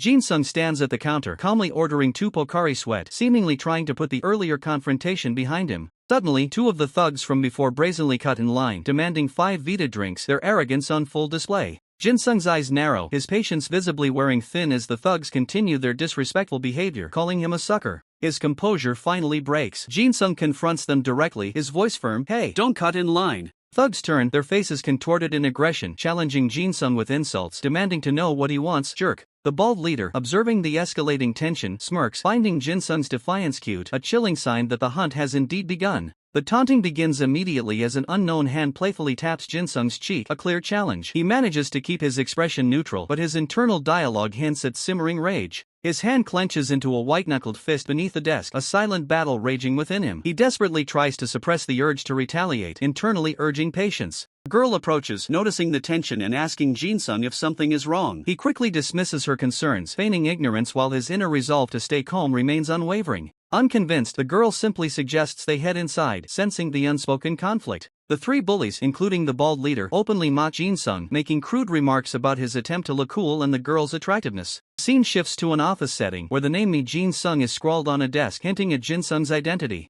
Jin Sung stands, a frustrated expression on his face, realizing something he brought for Mi Jin is missing. His eyes widen as he spots the culprit, a packet of honey butter chip, a highly coveted snack. A distinct munching sound confirms his suspicion. The 3 bullies are casually devouring the honey butter chips, oblivious to Jin Sung's mounting fury. His internal thought labels them those jerks. A close-up on a hand clutching the now empty bag of honey butter chips further fuels Jin Sung's exasperation. Jin Sung confronts the bully directly, asserting ownership over the stolen snack. The bullies respond with condescending taunts, questioning his claim and demanding proof, clearly enjoying his distress. Jin Sung's internal monologue reveals his frustration, realizing he never explicitly stated the chips were for him, but the bully's actions are undeniably malicious. His fist clenches tighter, his internal struggle for patience intensifying as the bullies continue their mockery. Suddenly, a hand meticulously prepares a rubber band, loading it with a small projectile. The bald bully grins maliciously, taking aim with the makeshift weapon. The rubber band snaps, launching its tiny missile. Projectile strikes Jin Sung's ear with a sharp whack, eliciting chuckles from the bullies. More projectiles rain down on Jin Sung's back, a barrage of paper wads, as the bullies continue their childish torment. A pile of crumpled paper fragments lies on the desk, a stark reminder of the petty bullying Jin Sung endured and, ironically, once inflicted on others. Ghostly image of a younger, weaker Jin Sung appears, lamenting that he used to be the one doing such things, now experiencing the pain himself. Another paper wad connects with his ear, the bully's laughter echoing in the background. Finally, Jin Sung snaps. His face contorts into a mask of pure, unadulterated fury, his patience completely shattered. He curses, declaring his anger. The sudden outburst from Jin Sung catches the bullies off guard, their taunting grins replaced by looks of surprise. One of the bullies stammers, a bead of sweat trickling down his face, clearly intimidated by Jin Sung's sudden shift. But their fear quickly dissipates, replaced by boisterous laughter. They mockingly claim to have been startled for a second, feigning surprise to further humiliate Jin Sung. Other students in the library observe the scene, some wondering why an underling is daring to glare at the bullies. Jin Sung internally labels them gangster jerks, noting their presence even in a place of study. With a resolute expression, Jin Sung slowly rises from his seat, the air around him crackling with unspoken intent. The air around Jin Sung crackles with unspoken intent, yet the bullies, oblivious to the storm brewing, revel in their perceived victory, convinced he has retreated like a coward. They mock, believing him weakened and gone. But Jin Sung remains, a furious argh echoing in his mind. His body boils with suppressed rage, a primal scream of "I am angry" resonating internally, yet he forces himself to cling to patience. His face contorts, a battle of wills raging within. Let's be patient, he desperately tells himself, a guttural UGH escaping his clenched teeth as the internal pressure mounts. Mi Jin, seated beside him, senses the tension. She asks if something happened, but Jin Sung quickly dismisses her concern, denying anything is amiss. Jean persists, reminding him of the bullies from earlier and the importance of their date. Her sharp gaze cuts through Jin-sung's facade. Jin-sung forces a smile, trying to maintain a pleasant demeanor. He insists nothing happened, reminding himself to stay positive and protect their special day.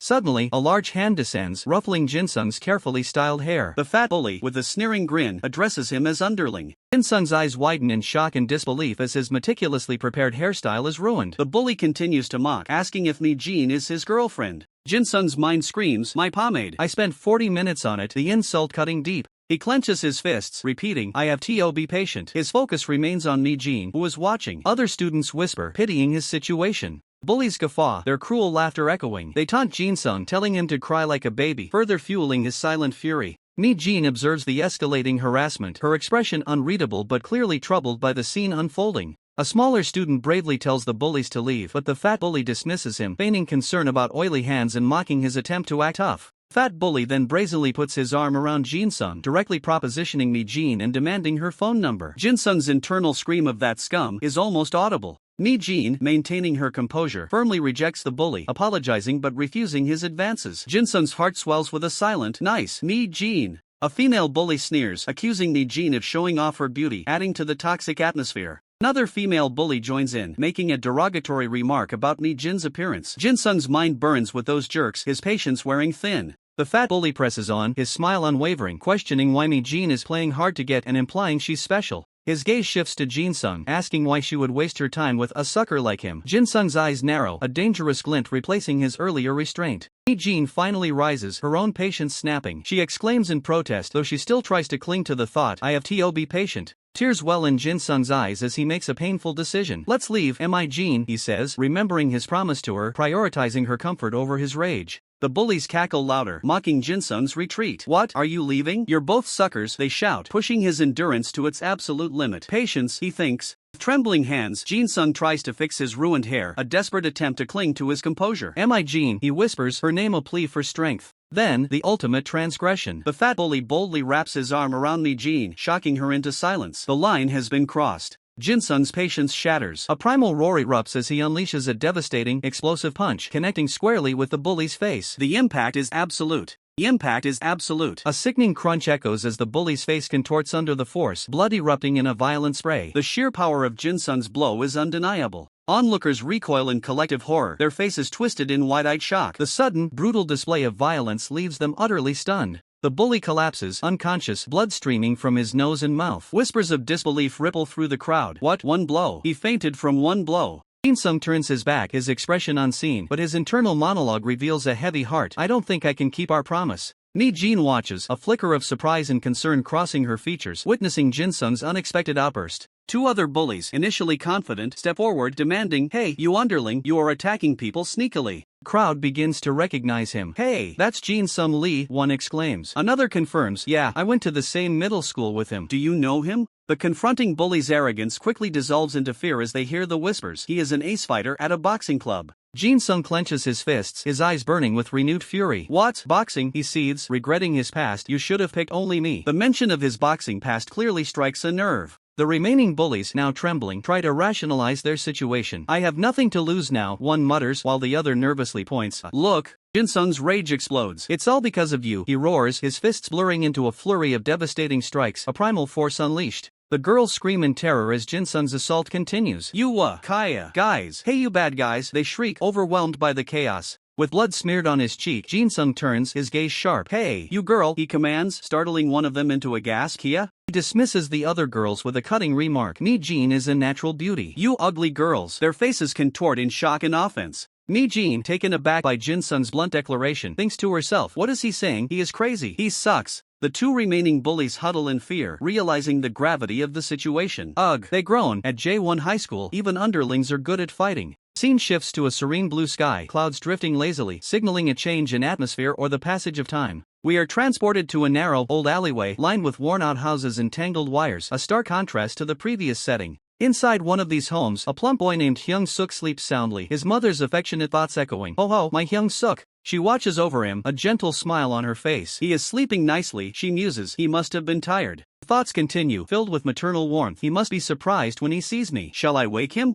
Back in the alley, a door stands slightly ajar, hinting at a recent departure or an impending arrival. The other Hyung Suk, in his more attractive form, stands outside the door, backpack slung over his shoulder, observing his surroundings. He looks around, a puzzled expression on his face. Did someone come? He wonders, then dismisses the thought. There is nobody to visit. The narrative shifts again to a cityscape at night, lights twinkling under a dark sky, establishing a new time and perhaps a different character's perspective. Jinsung's phone screen illuminates, displaying a series of anxious messages to Kimmy Jean Goddess, apologizing for his earlier actions. Hey, Ni Jean, I wasn't trying to fight. Are you angry? I am sorry. Jin's reply finally comes through. It's okay. Don't do something like that. Jinsung reacts with a relieved UWA, his tension visibly easing. Jinsung sits on his bed, shirtless and still damp from a shower, staring at his phone with a mix of relief and frustration. Ah, sucker, he mutters. Why did I punch him? Meanwhile, Mi Jean sits calmly on her own bed, scrolling through her phone, her expression serene after her exchange with Jinsung. Jin's calm demeanor belies the drama unfolding on her phone. A message from Crazy Jinsung pops up, a quick apology followed by a more playful invitation. Wanna go to the library tomorrow with me? As night falls, the world outside settles into a quiet slumber, hinting at a shift in focus.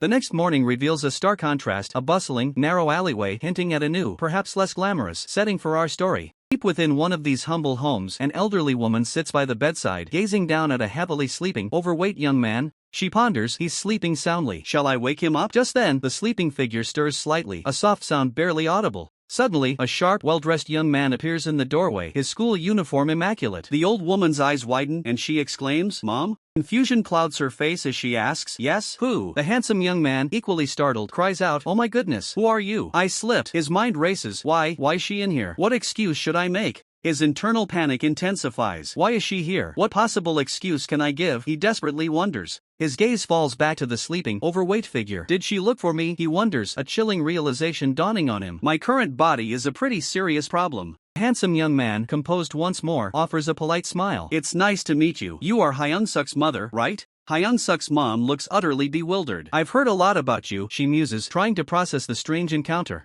With practiced ease, the handsome Hyung Suk explains, Are you saying that you two live together? To save for the monthly rent. Hyung Suk's mom, still flustered, quickly agrees. Yes. He continues, Hyung Suk goes to his part-time job before getting some sleep. The overweight Hyung Suk is shown peacefully slumbering. Hyung Suk's mom repeats, Yes. A shadow of sadness crosses the handsome Hyung Suk's face as he adds, he goes to his part-time job after school to earn money for living expenses. Internally, he apologizes, I'm sorry mom. Close-up on Hyung Suk's mom's eye reveals a flicker of surprise and dawning understanding. Goo, she utters softly. Her expression softens, a maternal pride blooming. He's grown up, she thinks, her earlier panic replaced by warmth. The handsome Hyung Suk, however, is consumed by guilt. Living together with a friend to save for monthly rent. This pricks my conscience, he laments, feeling the weight of his deception. Suddenly, Hyung Suk's mom's face lights up with recognition and joy. Student, may I know your name? She asks, before exclaiming, Oh, it's Hyung Suk, Park Hyung Suk. Really? Now that you've brought it dash. The pieces finally click into place for her. Beaming, Hyung Suk's mom asks the handsome Hyung Suk for a moment of his time. I want to hear about Hyung Suk, she states, her eyes full of affection. The scene shifts to the bustling exterior of Star Coffee, a popular local spot. Inside, the cafe buzzes with activity, customers chatting and working, the air filled with the low hum of conversation. Behind the counter, a stylish barista, complete with tattoos and a confident smirk, greets new arrivals with a cheerful welcome. His eyes suddenly widen in shock. A sharp gasp escapes him as he spots someone familiar. He stares, recognizing the handsome Hyung Suk. That guy, he mutters, recalling him as the fashion department transfer student. Hyung Suk's mom, oblivious, comments, You're really tall, to the handsome Hyung Suk. The barista's thoughts are clear. Park Hyung Suk. Playing the part, the handsome Hyung Suk turns to his mother, politely asking, Iamoni, what would you like to have? The barista, still surprised, can only utter a confused huh? Hyung Suk's mom, mistaking the barista's reaction for admiration, beams, It looks like you're very popular. My Hyung Suk must envy you. Meanwhile, the handsome Hyung Suk internally pleads, Mom, it's me TT_TT. Looking at the menu, the handsome Hyung Suk asks, What would you like to have? And then orders, Americano.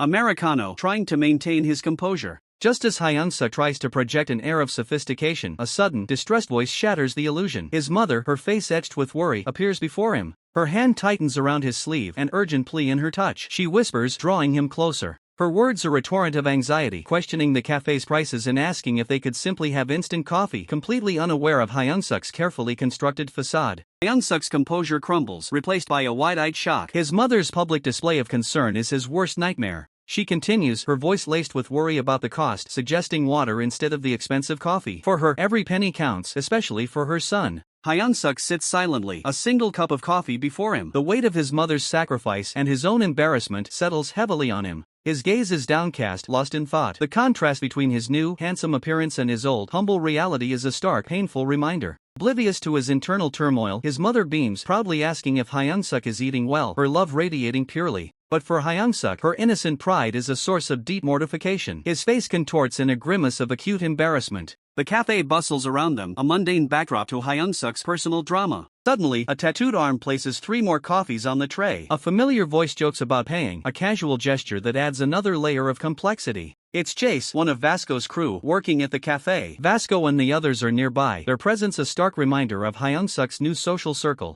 Vasco, ever observant, questions who ordered milk, his gaze sharp and intense, hinting at underlying tensions. Meanwhile, Hyun-suk's mother continues her enthusiastic and utterly mortifying tales of his childhood, completely oblivious to his discomfort. Hyun-suk desperately tries to silence her, but his mother's pride is boundless, her stories flowing freely. She laughs heartily, finding joy in reminiscing, while Hyun-suk wishes the ground would swallow him whole. Finally, his mother decides it's time to leave, her thoughts turning to her work, a stark contrast to Hyun-suk's life as a student. As she turns to go, she spots someone. Her eyes widen in recognition, a new realization dawning on her. It's Chase, the tattooed student from the architecture department, now working behind the counter. His mother recognizes him as one of Hyun-suk's new acquaintances. Caught off guard, Chase quickly greets Hyun-suk, confirming his part-time job. His mother then asks Chase about taking some cardboard boxes, a humble act that further highlights her struggles and Hyun-suk's deep embarrassment. She frets over embarrassing Hyun-suk in front of his friend, yet her practical need for the boxes overrides her concern, a painful testament to her daily life. Her face filled with a mix of shame and desperation, she pleads with Chase not to tell Hyun-suk about her collecting boxes, fearing his embarrassment. Then, a crumpled 5,001 bill appears in her hand, a small, precious sum. Hyun-suk watches, stunned, as his mother offers the money to Jace, asking him to continue being good friends with her son, a desperate plea for Hyun-suk's acceptance. His eyes fall upon her worn sleeve, torn and tattered. The small detail speaks volumes of her struggles, her sacrifices, and the harsh reality she endures for him. With a gentle, hopeful smile, she asks Jace for one last favor, to protect Hyun-suk from bullies, her unwavering love shining through her weary eyes. Hyun-suk's facade shatters completely. His face contorts with raw emotion, tears welling in his eyes as he makes a silent vow to protect himself, born of heartbreak and fierce love. A quiet moment passes, the lingering echo of Hyun-suk's raw vulnerability hanging heavy in the air. A silent wish, perhaps for understanding, floats through his mind. The golden hues of a fading sunset paint the sky, signaling the close of another day, yet for Hyun-suk, a new resolve is dawning. Meanwhile, his mother, a figure of tireless devotion, walks away, her voice filled with gentle concern for her son. She wonders why he's sleeping so much, promising to visit again soon with side dishes. Hyun-suk, in his handsome form, is caught off guard by her words, a pang of guilt striking him as he tries to maintain his composure. The mention of seeing him soon sparks a realization: his own birthday is approaching, a reminder of time passing and the life he feels he's losing. His mind plunges into a stark, painful memory. He sees his mother small, burdened back, a crushing weight of guilt settling upon him. He silently acknowledges the sacrifices she makes because of him, screaming internally, "This isn't how we're supposed to live. This isn't me." The image of his true self, the larger, bullied Hyun-suk, flashes before his eyes, a stark contrast to the facade he maintains. Suddenly, a memory of his first day as a transfer student in his new body surfaces. He recalls the strange encounter. It was Vasco, looking at him with an unreadable expression. Hyun-suk, surprised, wonders what this tough-looking guy wants. Vasco's words cut through the air. "Follow me. I'll beat you up." Hyun-suk is utterly bewildered by the sudden challenge. Vasco turns his back and strides away, leaving Hyun-suk to process the shocking declaration. What, he thinks, completely taken aback. Vasco leads him to a desolate, rubble-strewn area, commanding him to be ready. The air crackles with unspoken tension. Confused, Hyun-suk begins to remove his jacket. "Why do I have to undress?" he wonders, still trying to grasp the situation. Vasco, now in a tank top, flexes his tattooed arms, ready for combat. "Come on, let's get it started," he challenges. Hyun-suk is stunned. With Vasco? A flashback begins. Hyun-suk, in his handsome form, is at a convenience store, talking about the new transfer student. He awkwardly tries to distance himself from the bullying incident, claiming he wasn't there when the transfer student was picked on. He mentions the transfer student's mother, a tired figure, as the one who handled the situation. The scene shifts to the bullies, enraged, shouting about setting up a fight. Hyun-suk recounts the incident, but his internal monologue reveals his deceit. That liar, he thinks, exposing his own hypocrisy. A hand extends, offering 5,001, a payment to take care of Hyun-suk. The revelation is shocking. Vasco's face contorts with fury as he realizes the truth. This wasn't about a simple fight, but a manipulation, laundering money through the parents. He can't believe it. Back in the present, Vasco's muscles tense. His resolve hardens. "I really won't forgive you. I'll beat you into a pulp," he declares, ready to unleash his fury. Hyunsuk, still blissfully unaware of Vasco's true anger, boasts internally about not letting anyone beat him. He tries to speak, but Vasco cuts him off. Without warning, Vasco launches a lightning-fast punch. Hyunsuk is completely surprised, unable to react as the blow connects. The impact sends a throbbing shock through Hyunsuk. What the he exclaims, disoriented. He's suddenly hitting?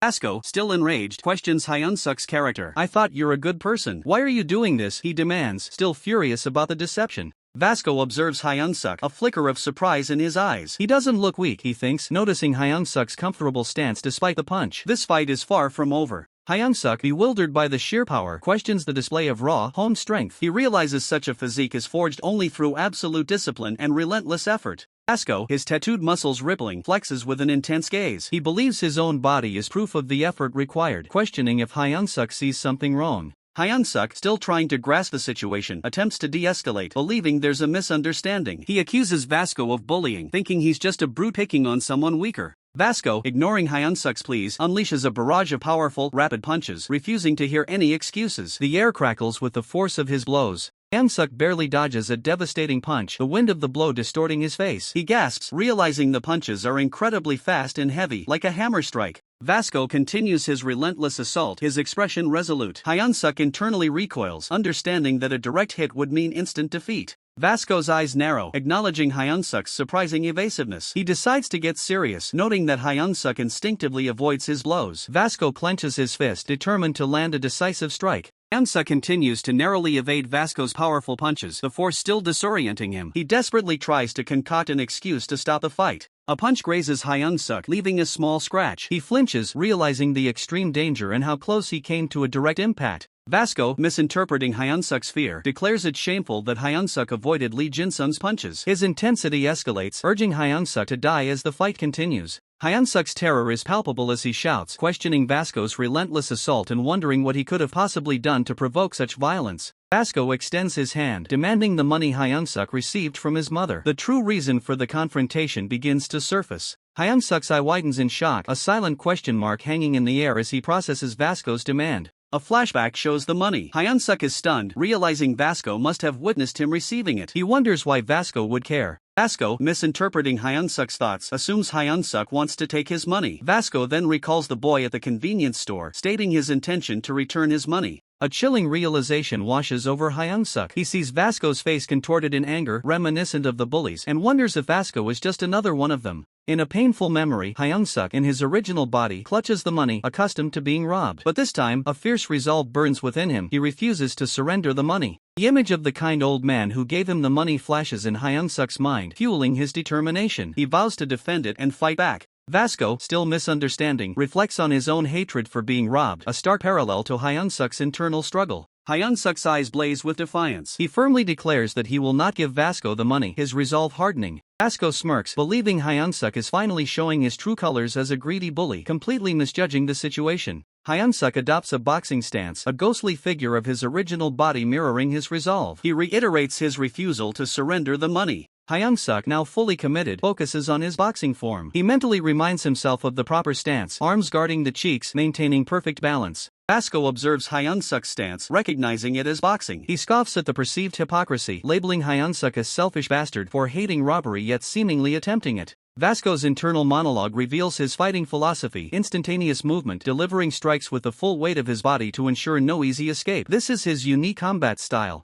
Vasco analyzes Hyunsuk's posture, acknowledging its skill, but dismisses it as merely for positioning. He prepares to counter whatever Hyunsuk throws. Vasco's eyes burn with intensity. He challenges Hyunsuk, confident that his own stance is unyielding, designed to prevent him from ever falling. The diagram illustrates the fundamental principles Hyunsuk is recalling: driving power from the pelvis and extending arms fully from the shoulder for maximum reach and impact. Hyunsuk executes a perfectly aimed straight punch, a textbook strike honed by his boxing knowledge. Punch rockets forward, a blur of motion, heading directly for its target. With a resounding impact, Hyunsuk's straight punch connects squarely with Vasco's face. Vasco reels from the direct hit, his expression a mix of surprise and pain. He took the full force of the blow. Hyunsuk stares, wide-eyed, at the result of his punch. The implications of his actions and Vasco's reaction are about to unfold. Force of Hyunsuk's blow erupts, a blinding flash consuming the space. Vasco is sent careening backward, a shattered wreck of planks and debris marking his violent landing. The Burn Knuckles members stand frozen, their faces etched with absolute shock at the impossible sight before them. On the dusty ground, Vasco's iconic Burn Knuckles jacket lies crumpled, a stark symbol of his unexpected defeat. The onlookers whisper, questioning how such a thing could have happened to the Burn Knuckles leader.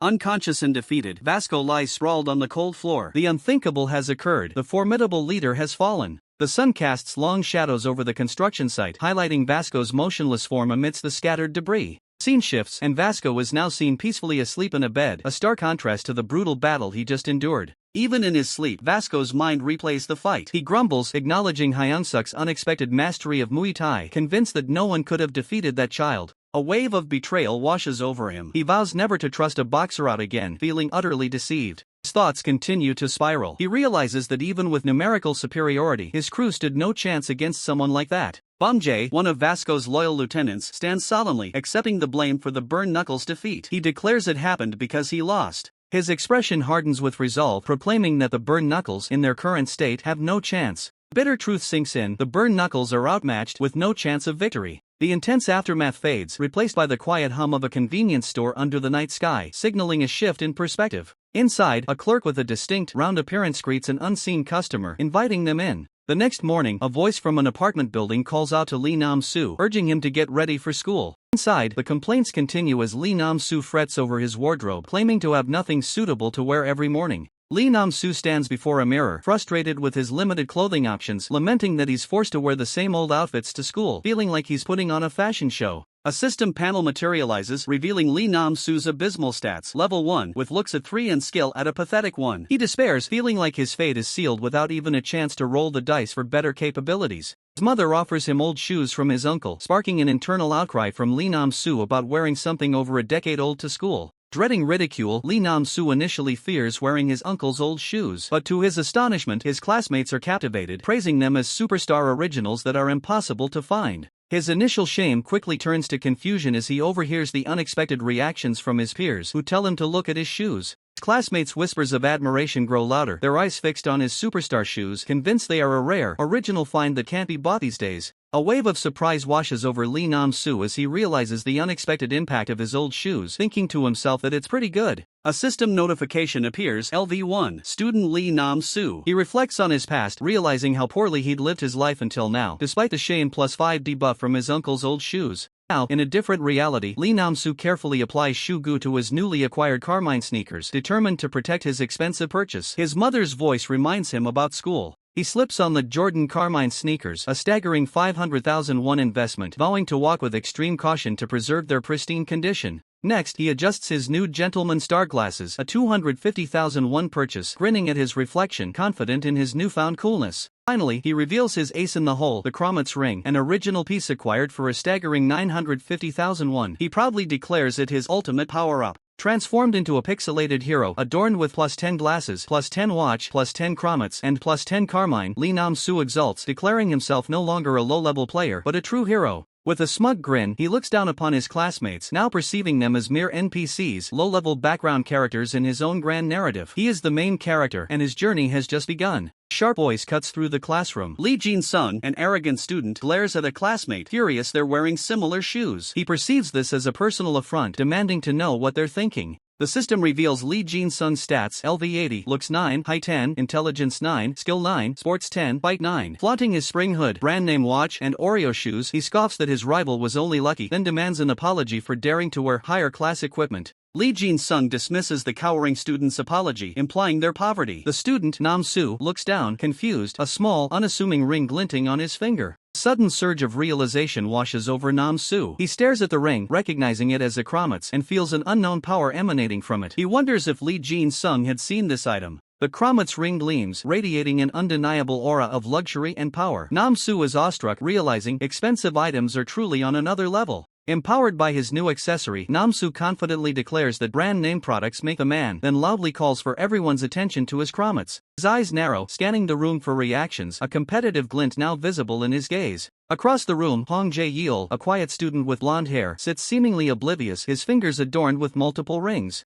Nam-soo's jaw drops. Hong Jae-yeol's hand is completely covered in Kromit's rings, a display far surpassing his single accessory. Namsu frantically observes Hong Jae-yeol's entire ensemble. His bag and bracelet are Hermes, his watch a Hublet, and his shoes Louboutin. Every item screams high-end luxury. He wonders about Hong Jae-yeol's true identity. Hong Jae-yeol remains silent, his hidden stats partially revealed, high 10, with other attributes unknown. Namsu was bewildered, realizing he had no idea of this quiet student's status. A classmate points out Namsu's ring, exclaiming, "Wow, Namsu, you bought a Chromat's." Namsu, still reeling from Hong Jae-yeol's overwhelming display, is caught off guard. Namsu's Golden Spoon friends enthusiastically agree, affirming that brand-name products truly make the man. Namsu awkwardly confirms he bought the ring because it was pretty. His friends proudly display their own Chromat's rings, boasting about their vast collections. Namsu inwardly curses their lucky parents, envious of their inherited wealth and the sheer volume of their luxury items. Two girls in class turn their attention to the boys, noticing the conspicuous display of wealth. Namsu's friends realize they have an audience. To impress the girls, Namsu's friends escalate their display, loudly discussing buying expensive motorbikes, confident their fathers will fund it. Namsu internally calls them jerks for their obvious attempts. Feeling the intense pressure of the wealth hierarchy, Namsu resolves to buy a motorbike himself, declaring, "I can't lose this status game." The girls, however, are not impressed by the boys' boasts. Instead, they scrutinize each other's accessories, discussing brands and quality amongst themselves. One girl leans in, asking about the brand of the other's shoes, her expression critical and discerning. The other girl counters, inquiring about the brand and cost of her friend's watch, a competitive glint in her eye. The three boys, now comically depicted as clueless stick figures, are utterly confused. Their attempts to impress have fallen flat, dismissed as out of fashion and like a retro band. Their faces contort in collective shock as they realize their efforts to flaunt wealth were completely in vain, their status game failing spectacularly. Suddenly, Park Hyung-suk enters, radiating an undeniable charisma. His stats are revealed: looks 10, height 10, proportion 10, popularity 10, and fight 10. Everyone greets him warmly, recognizing him as the one who has everything.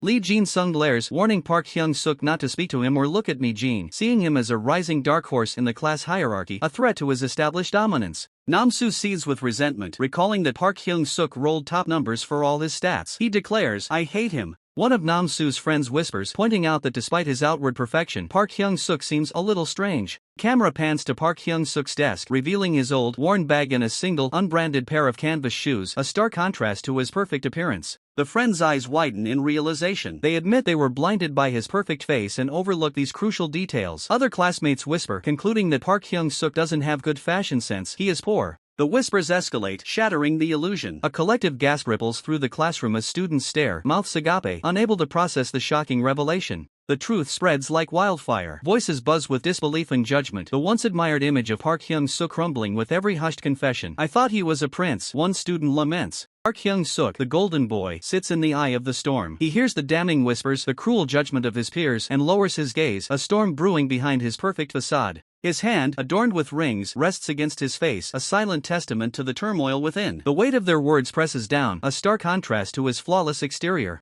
Meanwhile, the scene shifts to the architecture department, a brief interlude from the social drama, hinting at other narratives unfolding. Three familiar figures, members of the Burn Knuckles crew, stand with their backs to the viewer, their distinctive jackets marking them. They discuss Vasco's mysterious absence, a sense of unease settling over them. The burly and lean members of the crew exchange worried glances. Rumors of Vasco's disappearance are unsettling, and the lack of concrete information only fuels their anxiety. Bum Jae, the lean Burn Knuckles member, is consumed by worry. He desperately tries to contact Vasco, his thoughts a chaotic mix of concern and frustration. "Where are you, Vasco?" he silently pleads. Suddenly, a notification appears. Bum Jae's eyes widen as he sees a message from Vasco. A wave of relief washes over him, quickly followed by a surge of determination. "Finally, I'll follow you no matter what." The message from Vasco is brief. His phone screen is broken, and he's going to fix it. He even sends a picture of a cute dog, asking about repair costs. A closer look at the phone screen reveals the dog picture, seemingly innocent. But a crucial detail begins to dawn on Bum Jae. A cold realization strikes Bum Jae. If Vasco's screen was truly broken, he wouldn't be able to send a screenshot. A flicker of suspicion ignites into a burning fury. Vasco is in trouble, and he's trying to hide it. While other classmates misinterpret Vasco's message, assuming he's fine, Bum Jae's anger boils over. He knows Vasco is in danger and vows to take matters into his own hands. Bum Jae sits, a grim determination etched on his face. He deduces that the lack of rumors means a deliberate cover-up, a planned move by their enemies. He promises Vasco's resurrection, a vow of vengeance. His mind races, piecing together the fragments of information. The cunning plan, the deliberate misdirection, it all clicks into place. The true nature of the situation becomes horrifyingly clear. Bum Jae's face twists with raw fury. He confronts a fellow crew member, asserting his loyalty to Vasco and questioning the other's attempts to take charge in Vasco's absence. The tension is palpable. A bright, almost blinding light washes over the scene, signifying a shift in focus or perhaps a moment of intense emotional clarity. Back in the classroom, the school day concludes. Students stream out, eager for their after-school activities, oblivious to the undercurrents of drama and danger. A cheerful student, the original body of Park Hyung-suk's friend, waves goodbye, his face beaming with innocent joy. He calls out to Jae Yeol, a friendly farewell. Park Hyung-suk, still pensive, gathers his belongings. The earlier whispers continue to weigh on him even as the school empties out around him. Exchanges a few words with a dark-haired student who praises Park Hyung-suk's kindness, recalling how he intervened in a fight. The blonde Park Hyung-suk offers a small, thoughtful response. The dark-haired student waves goodbye, mentioning his mother and a tomorrow that seems significant. Park Hyung-suk watches him, a flicker of recognition in his eyes. A sudden realization dawns on Park Hyung-suk. Tomorrow isn't just any day, it's his birthday. He'd completely forgotten, a stark reminder of his current, complicated existence.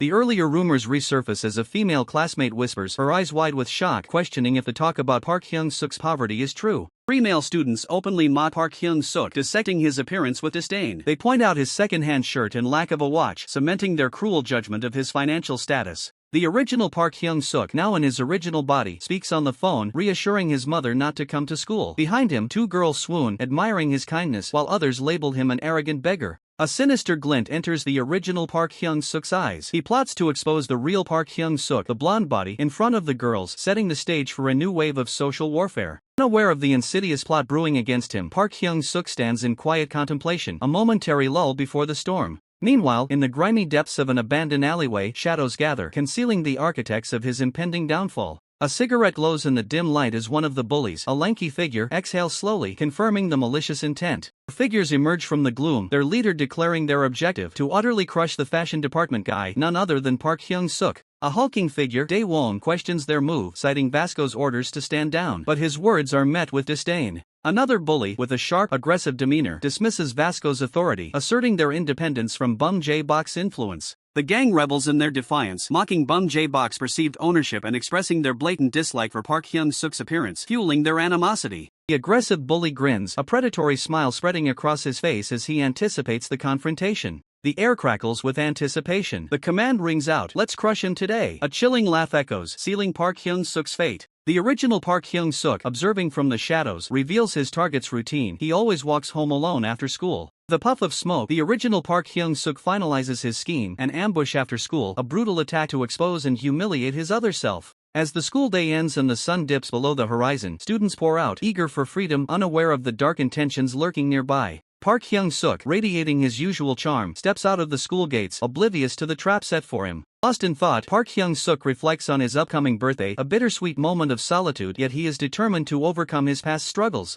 His path home takes him through familiar streets. Suddenly, he senses a presence and pauses, a sense of surprise washing over him. Park Hyung-suk's eyes widen in genuine surprise, a stark contrast to the danger that might have been waiting. Instead of an ambush, he encounters Jae Yeol, casually walking towards him, carrying a large bag. A wave of relief and happiness washes over Park Hyung-suk. He greets Jae Yeol, delighted by the unexpected company. Jae Yeol sets down his bag, a simple gesture that catches Park Hyung-suk's attention. Closer look reveals a small tag on the bag, "Happy Birthday." The realization dawns, startling Park Hyung-suk. Overwhelmed, Park Hyung-suk gasps as he discovers the bag is filled with clothes, recalling he had only casually mentioned his birthday to his mother. Park Hyung-suk, touched but hesitant, tries to refuse the generous gift, feeling it was too much to accept. Jae Yeol, with characteristic nonchalance, explains they were just old clothes he was going to discard anyway. Park Hyung-suk, deeply moved, perceives Jae Yeol as an angel. With genuine gratitude, Park Hyung-suk thanks Jae Yeol, promising to cherish and wear the clothes well. Jae Yeol simply watches, a faint, almost imperceptible smile playing on his lips, his quiet kindness speaking volumes. Suddenly, a thought strikes Park Hyung-suk. He excitedly asks Jae Yeol about his own birthday, eager to return the kindness. Filled with gratitude, Park Hyung-suk rushes to find Jae Yeol, calling out his name, only to find the spot empty. Jae Yeol is nowhere to be seen.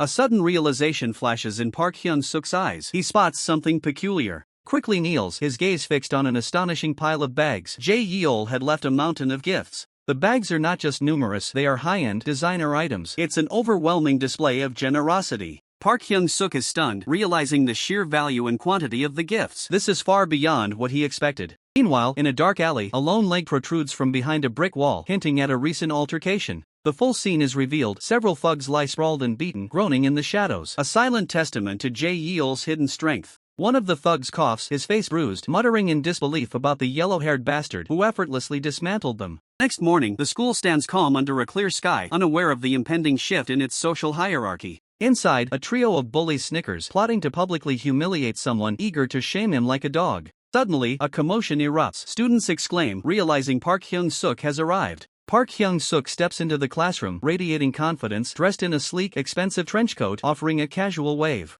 The bullies' faces contort in utter shock. Their plans of ridicule vanish, replaced by bewildered awe. Whispers spread, identifying his coat as this season's Mang Ball and his shoes as Valentino Camo Rockstud sneakers. Every item screams luxury. Even his watch is recognized as a Wiblo, further cementing his new, opulent image. Jin Sung, seated nearby, looks on. Two girls gaze with heart-struck admiration, calculating his entire outfit to be worth over 10 million won. He looks so rich today, they swoon. Park Hyung-suk beams, basking in the newfound attention. He is more radiant than ever, truly looking like a prince. A female classmate approaches, complimenting his new clothes. Park Hyung-suk, still processing the transformation, feigns ignorance. Another student inquires about his vintage-looking wallet, curious about its brand. Park Hyung-suk smiles, explaining that it's not a brand product but a gift from his mother last year. The scene shifts, momentarily showing his original, smaller body looking bewildered in the darkness, a stark contrast to his current self. Back in the classroom, students admire Park Hyung-suk's simple and smart nature, unaware of the gifts he received. Park Hyung-suk spots Jae Yeol, attempting to thank him for yesterday, but Jae Yeol remains unresponsive.